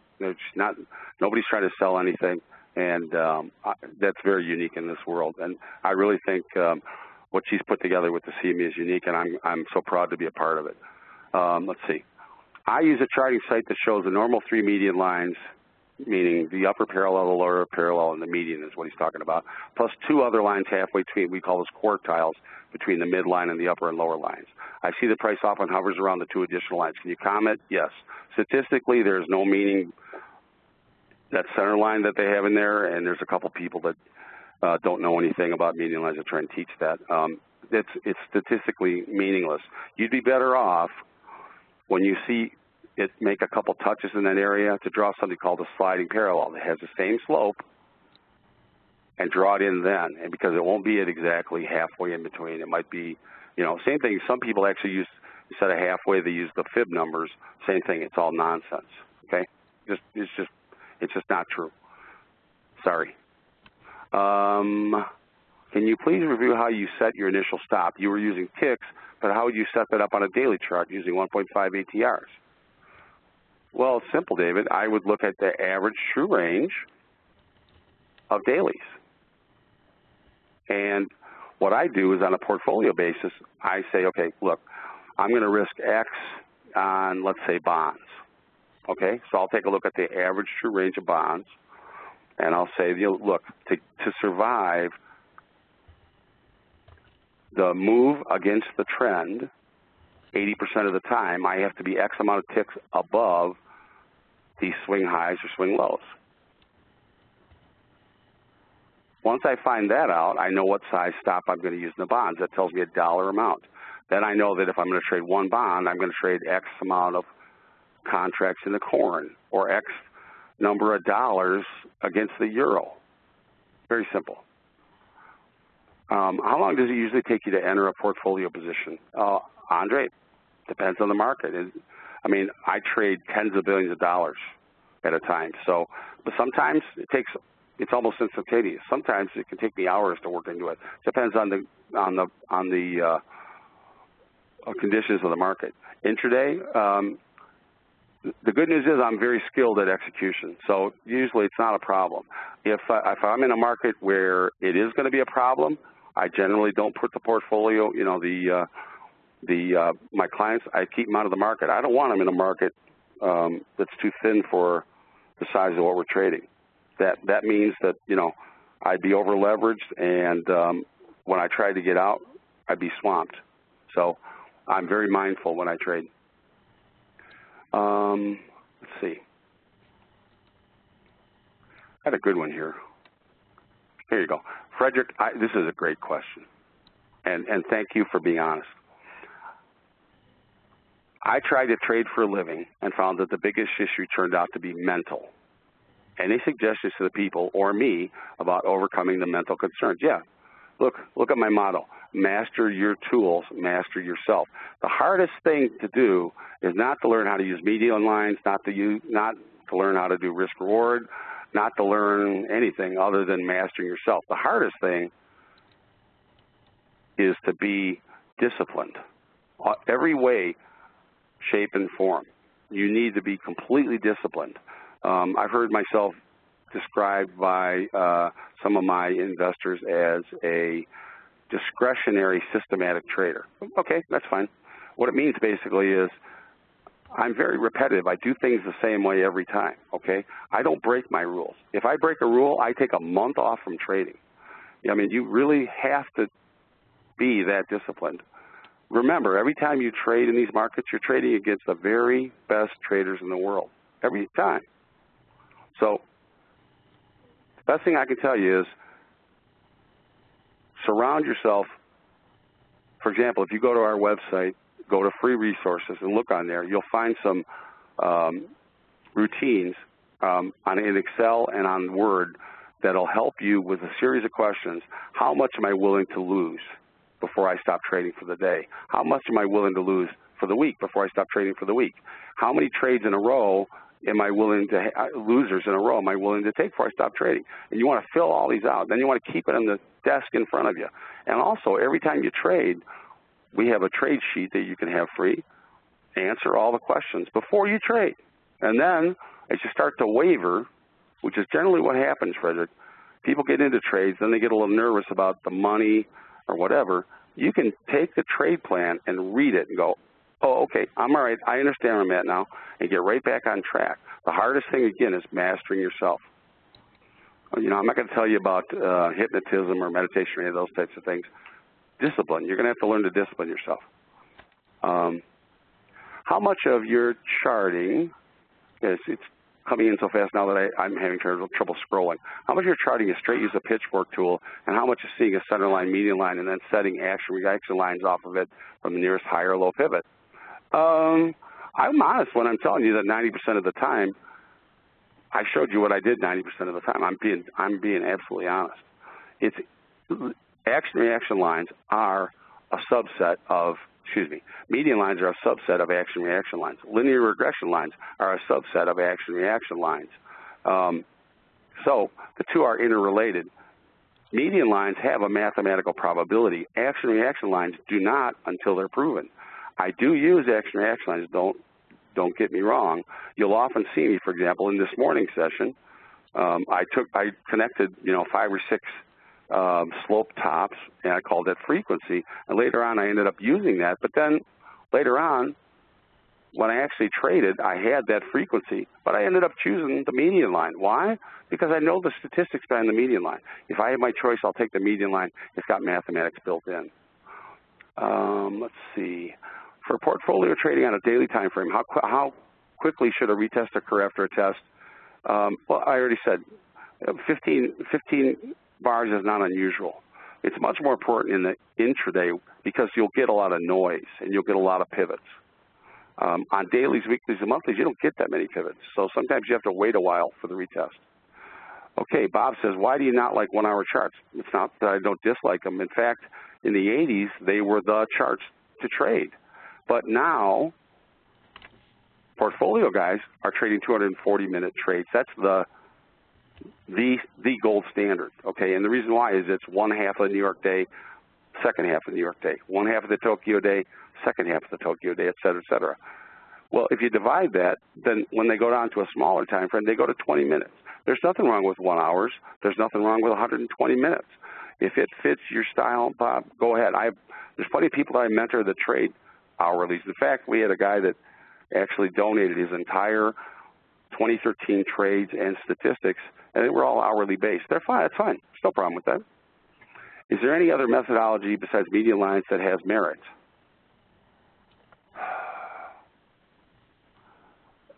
One of my closest friends has made over $2 billion trading. His personal money, $2 billion. And he does use median lines. He took my seminar at the Mercantile Exchange in 2003, the first seminar I ever gave at the Chicago Mercantile Exchange. I did 3,500 traders there. Barbara helped me set that up at the Board of Trade and at the Chicago Mercantile Exchange. And he's been my friend since 1980. And but his #1 tool is point and figure. I'm not going to lie to you and tell you the median lines are the end-all and be-all. They're not. They're a leading indicator. That's what I like about them. They're also easy to use. That's another thing I like about them. They have a mathematical probability. It's another thing I like about them. Good friend of mine is Joe DiNapoli. He likes to use fib analysis. I would tell you, look, there's lots of tools out there. Most important thing is, can you master yourself? Can you have self-discipline? Second of all, if you have great money management and use good risk-reward, better than 3-to-1, you're going to be a long ways ahead of the rest of the market. So I'm not going to stand here and tell you that median lines is the only way to go, or action-reaction lines. Market structure is extremely important. All those other things, put them all together. Should median lines work on daily or weekly? Yeah, of course they do. Does this only work 50? No, it works with any time frame. One of the favorites that we use on Breakfast with the Masters is we like to trade natural gas, and we like to trade soy meal with 189 tick charts, which is really fast. Some of the bars are 30 seconds. Some of them are 6 minutes, but that takes time out of the equation. So it'll work with anything. What leverage is okay? My favorite's 1.6 of your account. How much you're charting is straight? You did that one already. Let's see. I'm sorry I didn't get your answer on the best time frame to use for median line for intraday. There is no best time. Arturo, how are you? There's no best time, best time frame. It depends on you. For example, if I said to you 20 minutes is the best, well, what if that's too fast for you? What if you can't what if you can't draw that fast and think that fast and do your calculations and fill out your trade plan that fast? Then you shouldn't be on a 20-minute. You should be maybe on a 60-minute or a 120 or on a 240. What if you like to hold trades overnight? Well, then you shouldn't be on a 5-minute chart. You should be on maybe a 240 or a daily. So it depends on you and what you're trying to do. But intraday, and if I was doing currencies, I'd probably start with 20 minutes and then decide if it was too fast or slow, and you can always adjust. Practice first. Explain what I mean by market structure, okay? Swing highs, swing lows, double tops, double bottoms, ranges. Those are all market structure. How do I decide between the yen or the Aussie or going into gold or grains on any daily, day, or weekly basis? Is there something that triggers your interest in that particular equity option or foreign exchange? Well, here's the first thing. One thing I can tell all you, there are a trillion markets. I can't even tell you how many markets the CME now has, but they have a lot of them. They have, I know Pete's probably not listening anymore, but I want to say, did he say 69 or 169 currencies? That's currencies alone. Then you have currency options. Then you've got, I mean, you know, it goes on and on and on and on and on. So you have to limit the net that you're throwing out there. What I suggest to most people is they shouldn't be looking at more than 3 to 5 things. Then, if you're looking at 3 to 5 things, once you see something that interests you, you should stop looking at the other 2 to 4 things and just concentrate on that and stalk that and see if it turns into a trade. If it doesn't, then go back to the more general approach of 3 to 5 things. But after that, I don't think you have enough focus to do more than that. Can I anticipate direction when price approaches energy points? Nope. What you know at an energy point is that price is going to make a decision. Okay? It may reverse, it may accelerate, or it may congest. But when it gets to those energy points, generally the physics or mathematical description is it becomes more and more unstable as it gets closer and closer to those energy points. So don't just say, okay, it's getting to the energy point, let me just assume it's going to reverse. That's going to be a loser for you.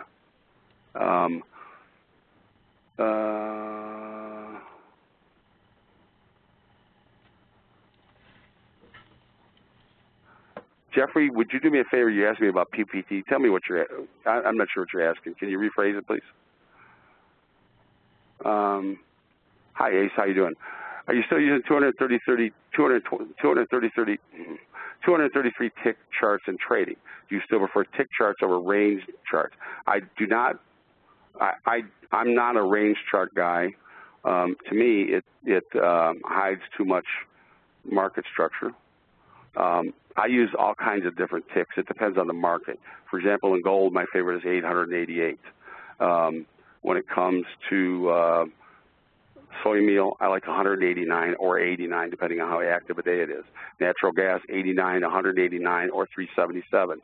So it really depends on the market. Hang on one second. I'm getting caught up here. You get mastery of yourself by live trading. No, you know what, TJ? You get mastery of yourself by being disciplined. For example, if you're eating and you can't discipline yourself, you're going to get fatter and fatter and fatter, or you're going to get sick because you're eating the wrong things. It's the same thing with trading. You know, if you take 2 positions that are too large over and over and over, you're going to blow your account up. If you don't follow your rules, you'll have no way to go back and take a look and see whether what you were doing was successful. So you're going to have to discipline yourself. You're going to have to figure out exactly what you want to do, write it down, then do it over a period of time. And then at the end of each month, you're going to have to go back and say, okay, how did this work out?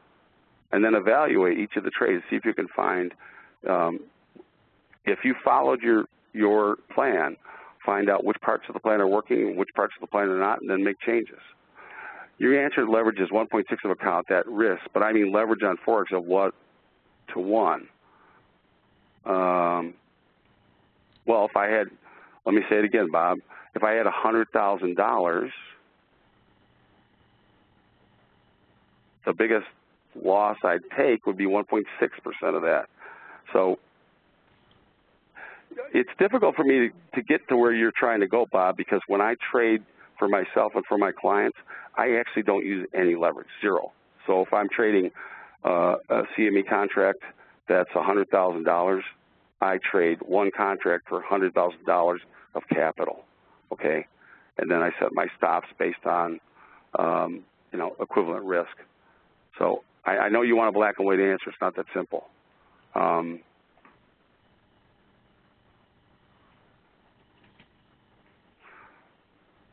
Steve says, how do you decide on 3 to 5 things to focus on? Are you looking at the volume on the price swings? No. I'm looking at pretty pictures. Quite literally. Price swings is close to that, but I'm not looking at, I want enough volatility, not too much. I don't really care about volume. Volume means nothing to me unless it's a liquid. Specific market or industry, well, I mean, I might be wanting to trade currencies this week. Maybe currencies are active. There was a period last year where Aussie, you could do no wrong. It was so easy to trade Aussie. Well, it just meant that when I got a bet, I was most likely going to start with an Aussie chart. If it didn't work, that's fine. Let's see. Okay. You're asking me about industry standards. So you want to know, in Switzerland, they're talking about 3% leverage ratio. This is for institutions. Here in the U.S., the Feds have talked about 5 or 6% of money of valued assets. Does that have anything to do with me? No, it doesn't. It has absolutely nothing to do with me.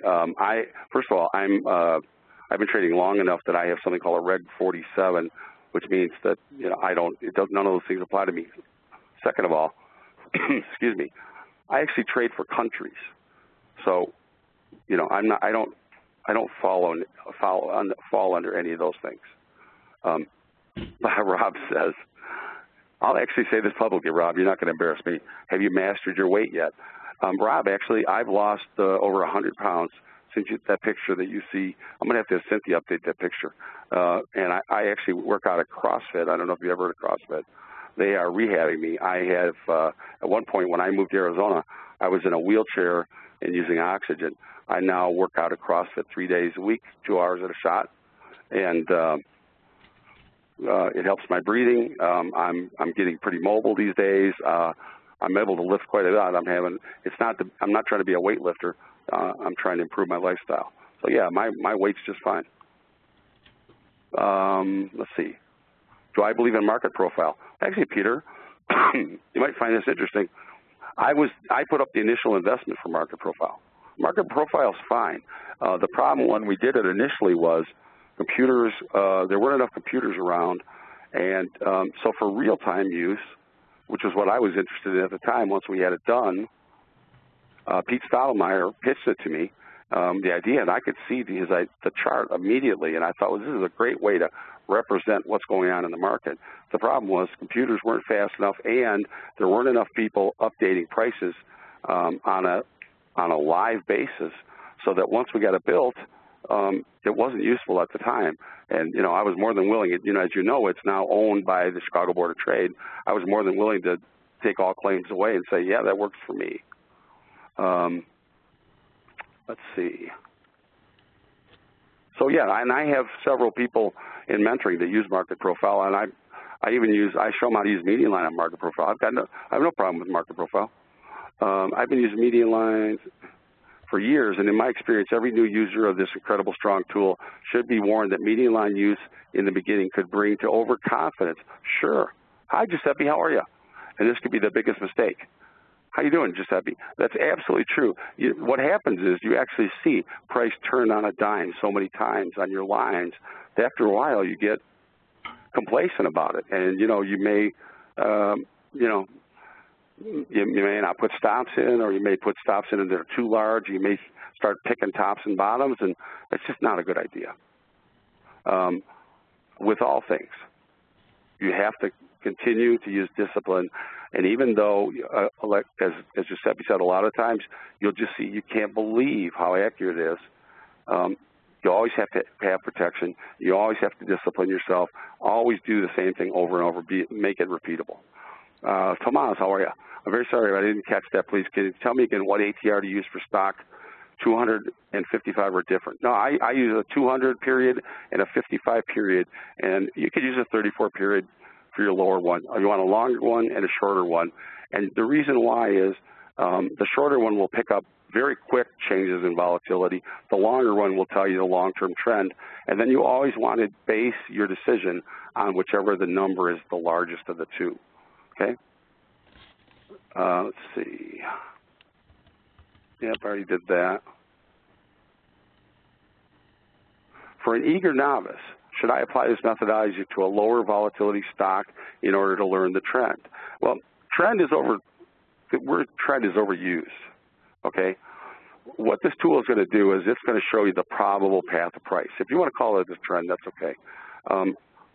Lower volatility, just use it daily or weekly when you first start to draw until you become familiar, whether you're using currencies or whatever, and you'll find that there's a lack of pivots. Then you'll have to move down to 480 minutes, 240 minutes, 120 minutes, 60 minutes. The key, though, is to draw and draw and draw and draw, okay?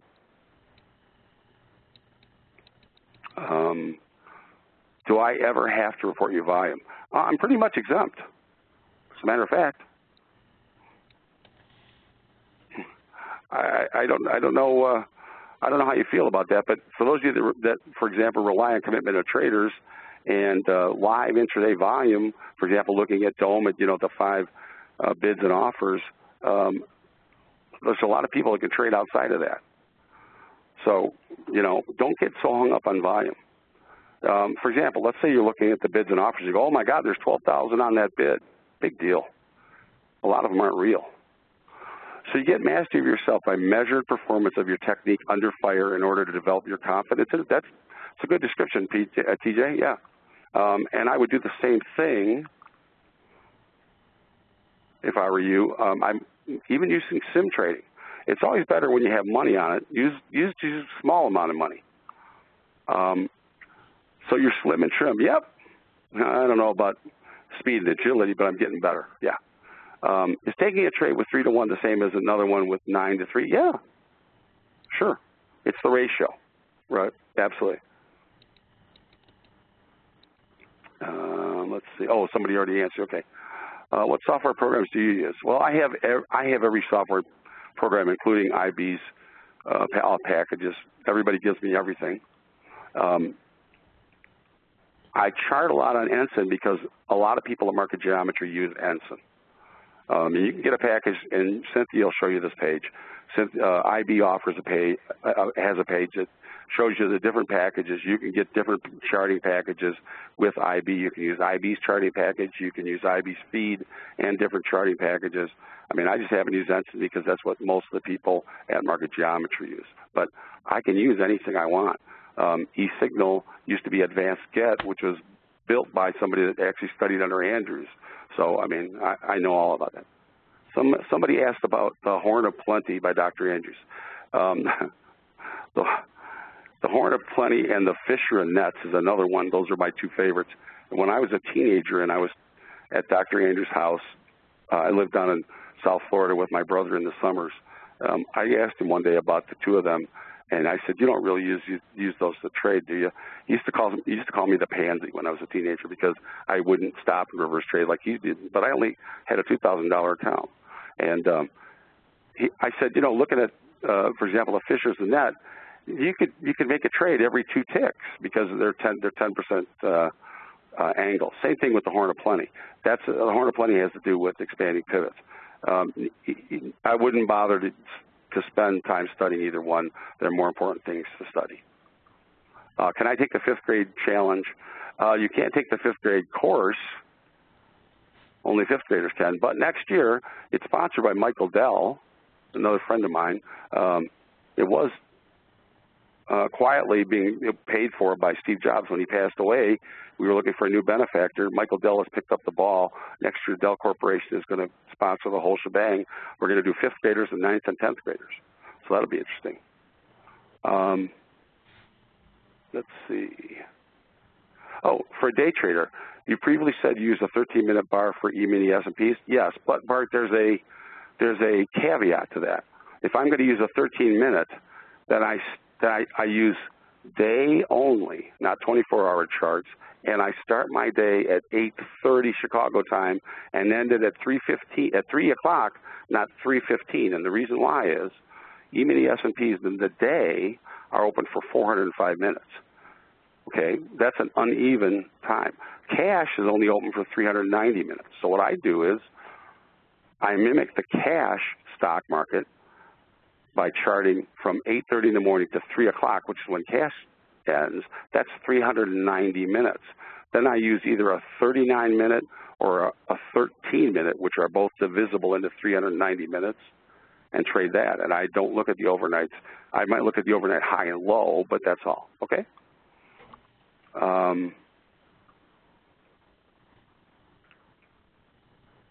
Appreciate all the nice words, Hans. Let's see.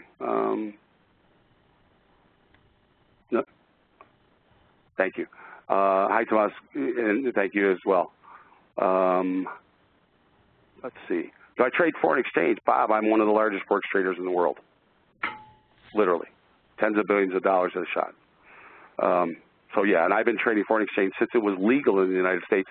At the time, in 1978, when the CME, we opened a new division. I've had a CME since 1980. The CME at that point had different seats, and we had to open a new division to trade what became foreign exchange futures. Individuals couldn't trade cash foreign exchange. That was called the IMM, the International Monetary Market, and that was done because a gentleman by the name of Milton Friedman, who was my mentor in economics at the University of Chicago, I was part of the study group that helped him put together the treatise that talked the CME Group into putting together currency futures. How many monitors do I use? In my trading, in my old trading room in Chicago, I used to have 12. Sitting in front of me right now, here's what I have. I have two 37-inch monitors, which are on. To the left of me, I have two 37-inch monitors, which are asleep right now. And the reason why they're there is because I have servers that mimic each other, that are rated, which is a technical term, means that they always back up each other. If one goes down, the other one's live. I have duplicates of everything. Behind me, I have two 34-inch monitors, and the reason they're there is because if I use a webcam when I'm talking to somebody, they can see my face, and then behind me, they can see me drawing. But how many monitors do I actually use? Two. Less has become a lot more to me now. I trade currency, cash foreign exchange, and futures both. I love futures because they're transparent, and you know, you don't have to worry about the spread, and you know exactly where the price is, et cetera, et cetera. There's a lot less games played. And how do I know about the games? Because I used to be a market maker in cash foreign exchange. So, Jay, don't worry about missing the majority of this seminar because, as you know, you can go back and get the recording. Don't worry about it. I'm not too familiar with average true range. How do I use this with futures? Is there a calculation? It's on every charting package there is, Jay. Don't worry about it. But what it is you look, it's the actual real range. So if prices gap 10 ticks lower, it's not the high and low of the day. It's the high and the low plus that 10 ticks. Then we do an average of those true ranges.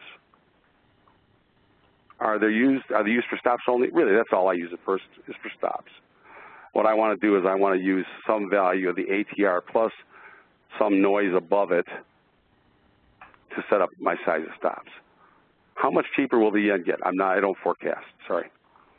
I can tell you this, Pete. I've traded at 178 and I've traded down to 78. So, you know, it goes all over. And again, I'm not going to forecast timing. Is it comparable to trade currency futures instead of forex? It's the same. Rosa, the only difference is when you trade currency futures, it's a set amount, depending on whether you're trading the micro or the regular contract. And second of all, it's for a set date. You're trading in March, June, September, or December. You don't have to do any rolls. If you're trading in cash foreign exchange, you're trading 2 days out, or depending on who you're trading through, they might have a date that you can trade out to. Otherwise, you have to roll, pay the roll, or earn the roll each day. Hey, Carlos, how are you? Carlos is one of my guys here. When you day trade, how many days back would you draw a fork, or do you keep the fork in the same day? You know, Carlos, I'm always looking at 3 days-ish when I'm into day trading, unless it's at 240. But if I'm looking at like 20 minutes, I'm looking at 3, maybe 4 days at the most. And the fork pretty much is well within there. I just move on. And that's you again. Let's see. I'm refreshing the list. I appreciate that, Pete. I take that as as a good thing. What percentage of ATR for stops? It's not a percentage. Generally, something like ATR plus noise. So, for example, when we were looking at the yen, the ATR was 20 when we started out, and what I said was that was the larger of the two, was 20 ticks. I said I'm going to add a minimum of 5 ticks to the largest ATR to get to my stop. Do I ever get stressed when trading? Everybody gets stressed, but I'm a lot less stressed than I used to be. First of all, because I've slowed down. Second of all, my life's a lot more balanced. And I've got a 13-year-old and a 15-year-old. How do you think trading is compared to dealing with them? Sure, everybody gets stressed. But you know what? If you get stressed, if you have a position, close your position, walk out, go see what a wonderful day it is, take the day off, and realize that this is not the end-all and be-all. Otherwise, you're not going to make it. Is your fork Andrew's pitchfork? Yes, that's right. I studied under Dr. Andrews for 17 years. Can you show in a webinar when you trade short-term with tick charts, the soybeans? I don't do soybeans very much intraday. I do mostly dailies, but I'll do soy meal for you if you want. We love to trade soy meal. Hi, Cynthia. Is it Vasili or Vasil? Do you hedge your positions when you portfolio trade? Nope, I do not. I'm in or out. So if I don't like the position anymore, I'm out. And in terms of correlation, I don't think about my positions in terms of correlation. And even things, for example, some of you may not know this, I trade for the Queen of England. At one point they asked, what currency should we denominate the trading accounts in? Who cares? We're going to be trading them anyway. It doesn't matter. So I don't worry about those things. This is meaningless to me. I'm at the end of questions, Cynthia, unless you got some hiding somewhere. Wow. I don't think I've ever run out before. Well, I think they're usually coming throughout the event as well, but thank you everyone for putting up with us and trying to get the bulk of the presentation done before we start getting off topic a little bit here and there with all of those questions. But this actually will bring us, well, first of all, there were some questions that did come in, and I do want to quickly, and what I'm going to do, Tim, I think I'm going to grab the ball back from you for just a moment, because I do want to go in and show a couple of the websites and where yeah, you have to do that, please, because that's my favorite part. I know maybe it sounds like I'm, playing to you, but I really think this is important. If I was learning how to trade, or if I was a retail trader, and if I didn't know this was here and somebody showed it, I'd go, man, are you kidding me? I didn't know this existed. This is so cool. Go ahead. I'm all eyes or ears. Well, first of all, here, what I do want to do is show you, and going back to Pete's comments early on in today's session, notice if you happen to go to Interactive Brokers website, interactivebrokers.com/CME, it actually will redirect you to this page that we produced jointly with the CME Group. It gives you a market snapshot. You'll find upcoming webinars are included over on the right-hand side. I'm glad they've worked with me on that. And then also notice there's a quote board with some market news and analysis. Hey, Cynthia. Yes. Wait, scroll back up. I see my buddy Dan. Yes. Dan and I are good. I mean, we're hugging, kissing buddies, okay? How do I get my picture on this page? We'll have to, let's take that offline and discuss it with the CME Group. Yeah, now, this actually I'm just giving you and Dan some razz, that's all. Because every time, he looks so good in this suit, doesn't he? Oh, he does, and he takes pictures well, too. Yes, he does. We'll definitely have to let him know. Sorry. But actually, go ahead, because I really love this website. Go ahead, keep going. Dan actually does daily market commentary on 21 of the different CME Group markets. So it's a quick 5-minute read if you want to get an overall review. But and Dan gives good. I used to say, I've done a lot of seminars and panels with Dan.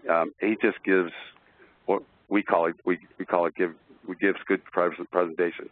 Gives good portfolio presentation. He's a nice guy. I've known Dan since 1980. So. Well, also, what I want to do is show them where they can access not only today's, cool. First of all, we do record each of these events, and by registering, whether you actually can attend live or not, you'll automatically get that direct link to the recorded playback. But I do want to take you again out to our website. Underneath the education menu, you'll find the webinars section here. Now, upcoming webinars are always listed here with the direct link to join that session, but also notice you can sign up for any of our upcoming webinars with these live events, but I want to take you out to the recorded sessions, because here is where you will find a wealth of knowledge, whether it's on Trader Workstation tools that are available, our APIs, or let's actually go into the industry-sponsored events, because here is where you'll be able to see or find Tim's previous recordings. Now, we do have quite a bit on this page, so notice what we've done is added a filter at the top, and I'm going to simply scroll down on this filter and find Tim Moore's listed here. Notice as soon as I do that, you have just activated this page with all of Tim's previous recordings. So if you'd like to come out and revisit any of these, wow, Tim, this is amazing. Oh, it looks like our 2007 event actually did drop off the page. We got to find it. You know what, if I pop a couple of the prior ones to you, well, they'll have to go through compliance. If they go through compliance, put them back up, because I've got them back to 2005. Okay, excellent. I think there is a time limit with our WebEx platform where they do drop off. Okay. All right. So looks like it only goes back 5 years. But these are available, everyone, by the way, for download as well. So if there's some of these earlier events that you don't want to miss out on, simply click this link and download it. Then you have it there and available. By the way, if you can't find it here and it's rolled off, if you go to Market Geometry, we have a tab for interactive brokers. It's there. Excellent. You have my back. Thank you so much, Tim. I'm not, we got to cover each other, darling. Well, I also want to point out, notice here the notes link. The notes is actually Tim's slides from each of these presentations. So if you do want to get a copy of the slides, it is available here. By the way, I also want to just point at this icon that's included. Not only is it nice color added to the page, but notice that you can also download the player as well. So if you do download these events, you'll actually need the player for the playback. So just make sure that you download that once, and then any of these events will pop up and play back for you. Let me give you one real quickie here before you move. Okay. Every once in a while I get these emails, and somebody will say, well, I click, and they say it like really nasty. I clicked on the link and I have to register. And let me just tell you, don't worry about it. You're not going to get one email from Interactive Brokers. They're never going to spam you. I'm signed up under 18 different emails. My wife's signed up. My children are signed up because I need to know whether or not things are going out, whatever, right? You'll never get spammed by Interactive Brokers. So don't be worried about it. You do have to register. It's not a big deal, but what the registration does is it tells you, hey, here's how to get in. Here's how to get the notes. So don't worry about it. Lighten up, guys. Yeah, well, thank you for that, Tim, too. And that's also a way that we can actually quantify the interest in these events. And by registering, you'll see that we've now been able to bring Tim back on a monthly basis. Thank you very much, Tim. And that's what your registrations actually do help us to do. Plus, it allows us to send out that recorded playback. So if you do register, that's the only piece of information that you'll get back from us. So please do, and don't be afraid. Now, also, Tim mentioned a couple of other items here because there are with several other packages that are available. Now, Interactive Brokers does have a platform, but if you want some of the more advanced topics, notice underneath the products menu, there is a marketplace at IB. Here is where you can find other products or other charting applications specifically that may have some of the more advanced concepts that you're looking for. Notice here we can go in, as I scroll down on this page, there's software tools. We even have programming consultants for anyone looking for an API, but there's also educators as well. And we have Tim listed in the education menu here too. Let's see, here we have it right up at the top of the page. So you can find out some additional information and even rate the information that you do get. But let's move back a page here because it is, let me go back to our marketplace. That is where you can find some additional features. I'm going to scroll down here, especially for let's go back to the software tools, charts and data. So if you're looking for a more powerful charting package or some additional features that IB may not provide, simply scroll through here and you'll be able to locate information, especially, by the way, you could even search under Ensign. So if you're looking for that same charting package, you can hook up the IB feed to the charting software. So with that, that's all the sales routine that you're going to get from here. So I'm going to move. That's pretty light. I mean, if you think about it, that's pretty light. Well, I'm going to take us back over into our event today, and I do want to thank everyone for participating. Also, I do want to put a plug in for the CME Group because what we've done coming up this year is actually structure a School of Futures. So if you're looking to learn more about trading futures products, Pete Molmat, who is with us here, delivered our intro here today, we'll be delivering the very first in a 12-part series on the School of Futures. So please check that out. It'll come up 2 weeks away from today. Now, also want to remind you that Tim is going to be back on a monthly basis.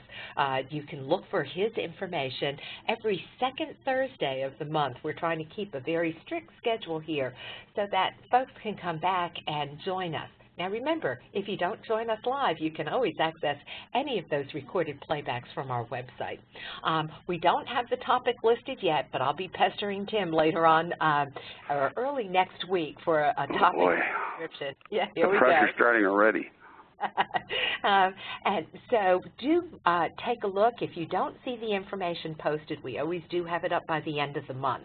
And just remember that you can always access any of these events. If you put a reminder in your calendar on the second Thursday, go to the webinar section where you can see a direct link to that to the session. By the way, I do get questions on our passwords, and the password for all of these events is the same. It is IB Trading. So if you get the password one time, you can join us whenever, whether you register, pre-register, or simply choose to join us day of the event. So with that, what we are going to do is end today's session. I want to thank Tim Morge especially for all of the work that you put into these events. We all so appreciate your time, Tim. Thank you so much. And I also want to thank the CME Group because it's their dedication to training traders that really makes these events possible. So with that, we are going to conclude our event today. And by the way, as you exit the session using the X in the upper right-hand corner, be on the lookout for a pop-up window or a pop-up new browser window which will open up with the PDF copy of today's slides. You can print them from there or simply download and save. So thanks everyone for the time you've spent. We really do appreciate it. And have a great day, everyone. And please remember, trade smart all. Thank you. Thanks everyone. Have a good day. Thanks, Cynthia. You take care. Everybody, Happy New Year. See you next month. That's right. Good start to the year. Thank you, Tim. All right, bye-bye.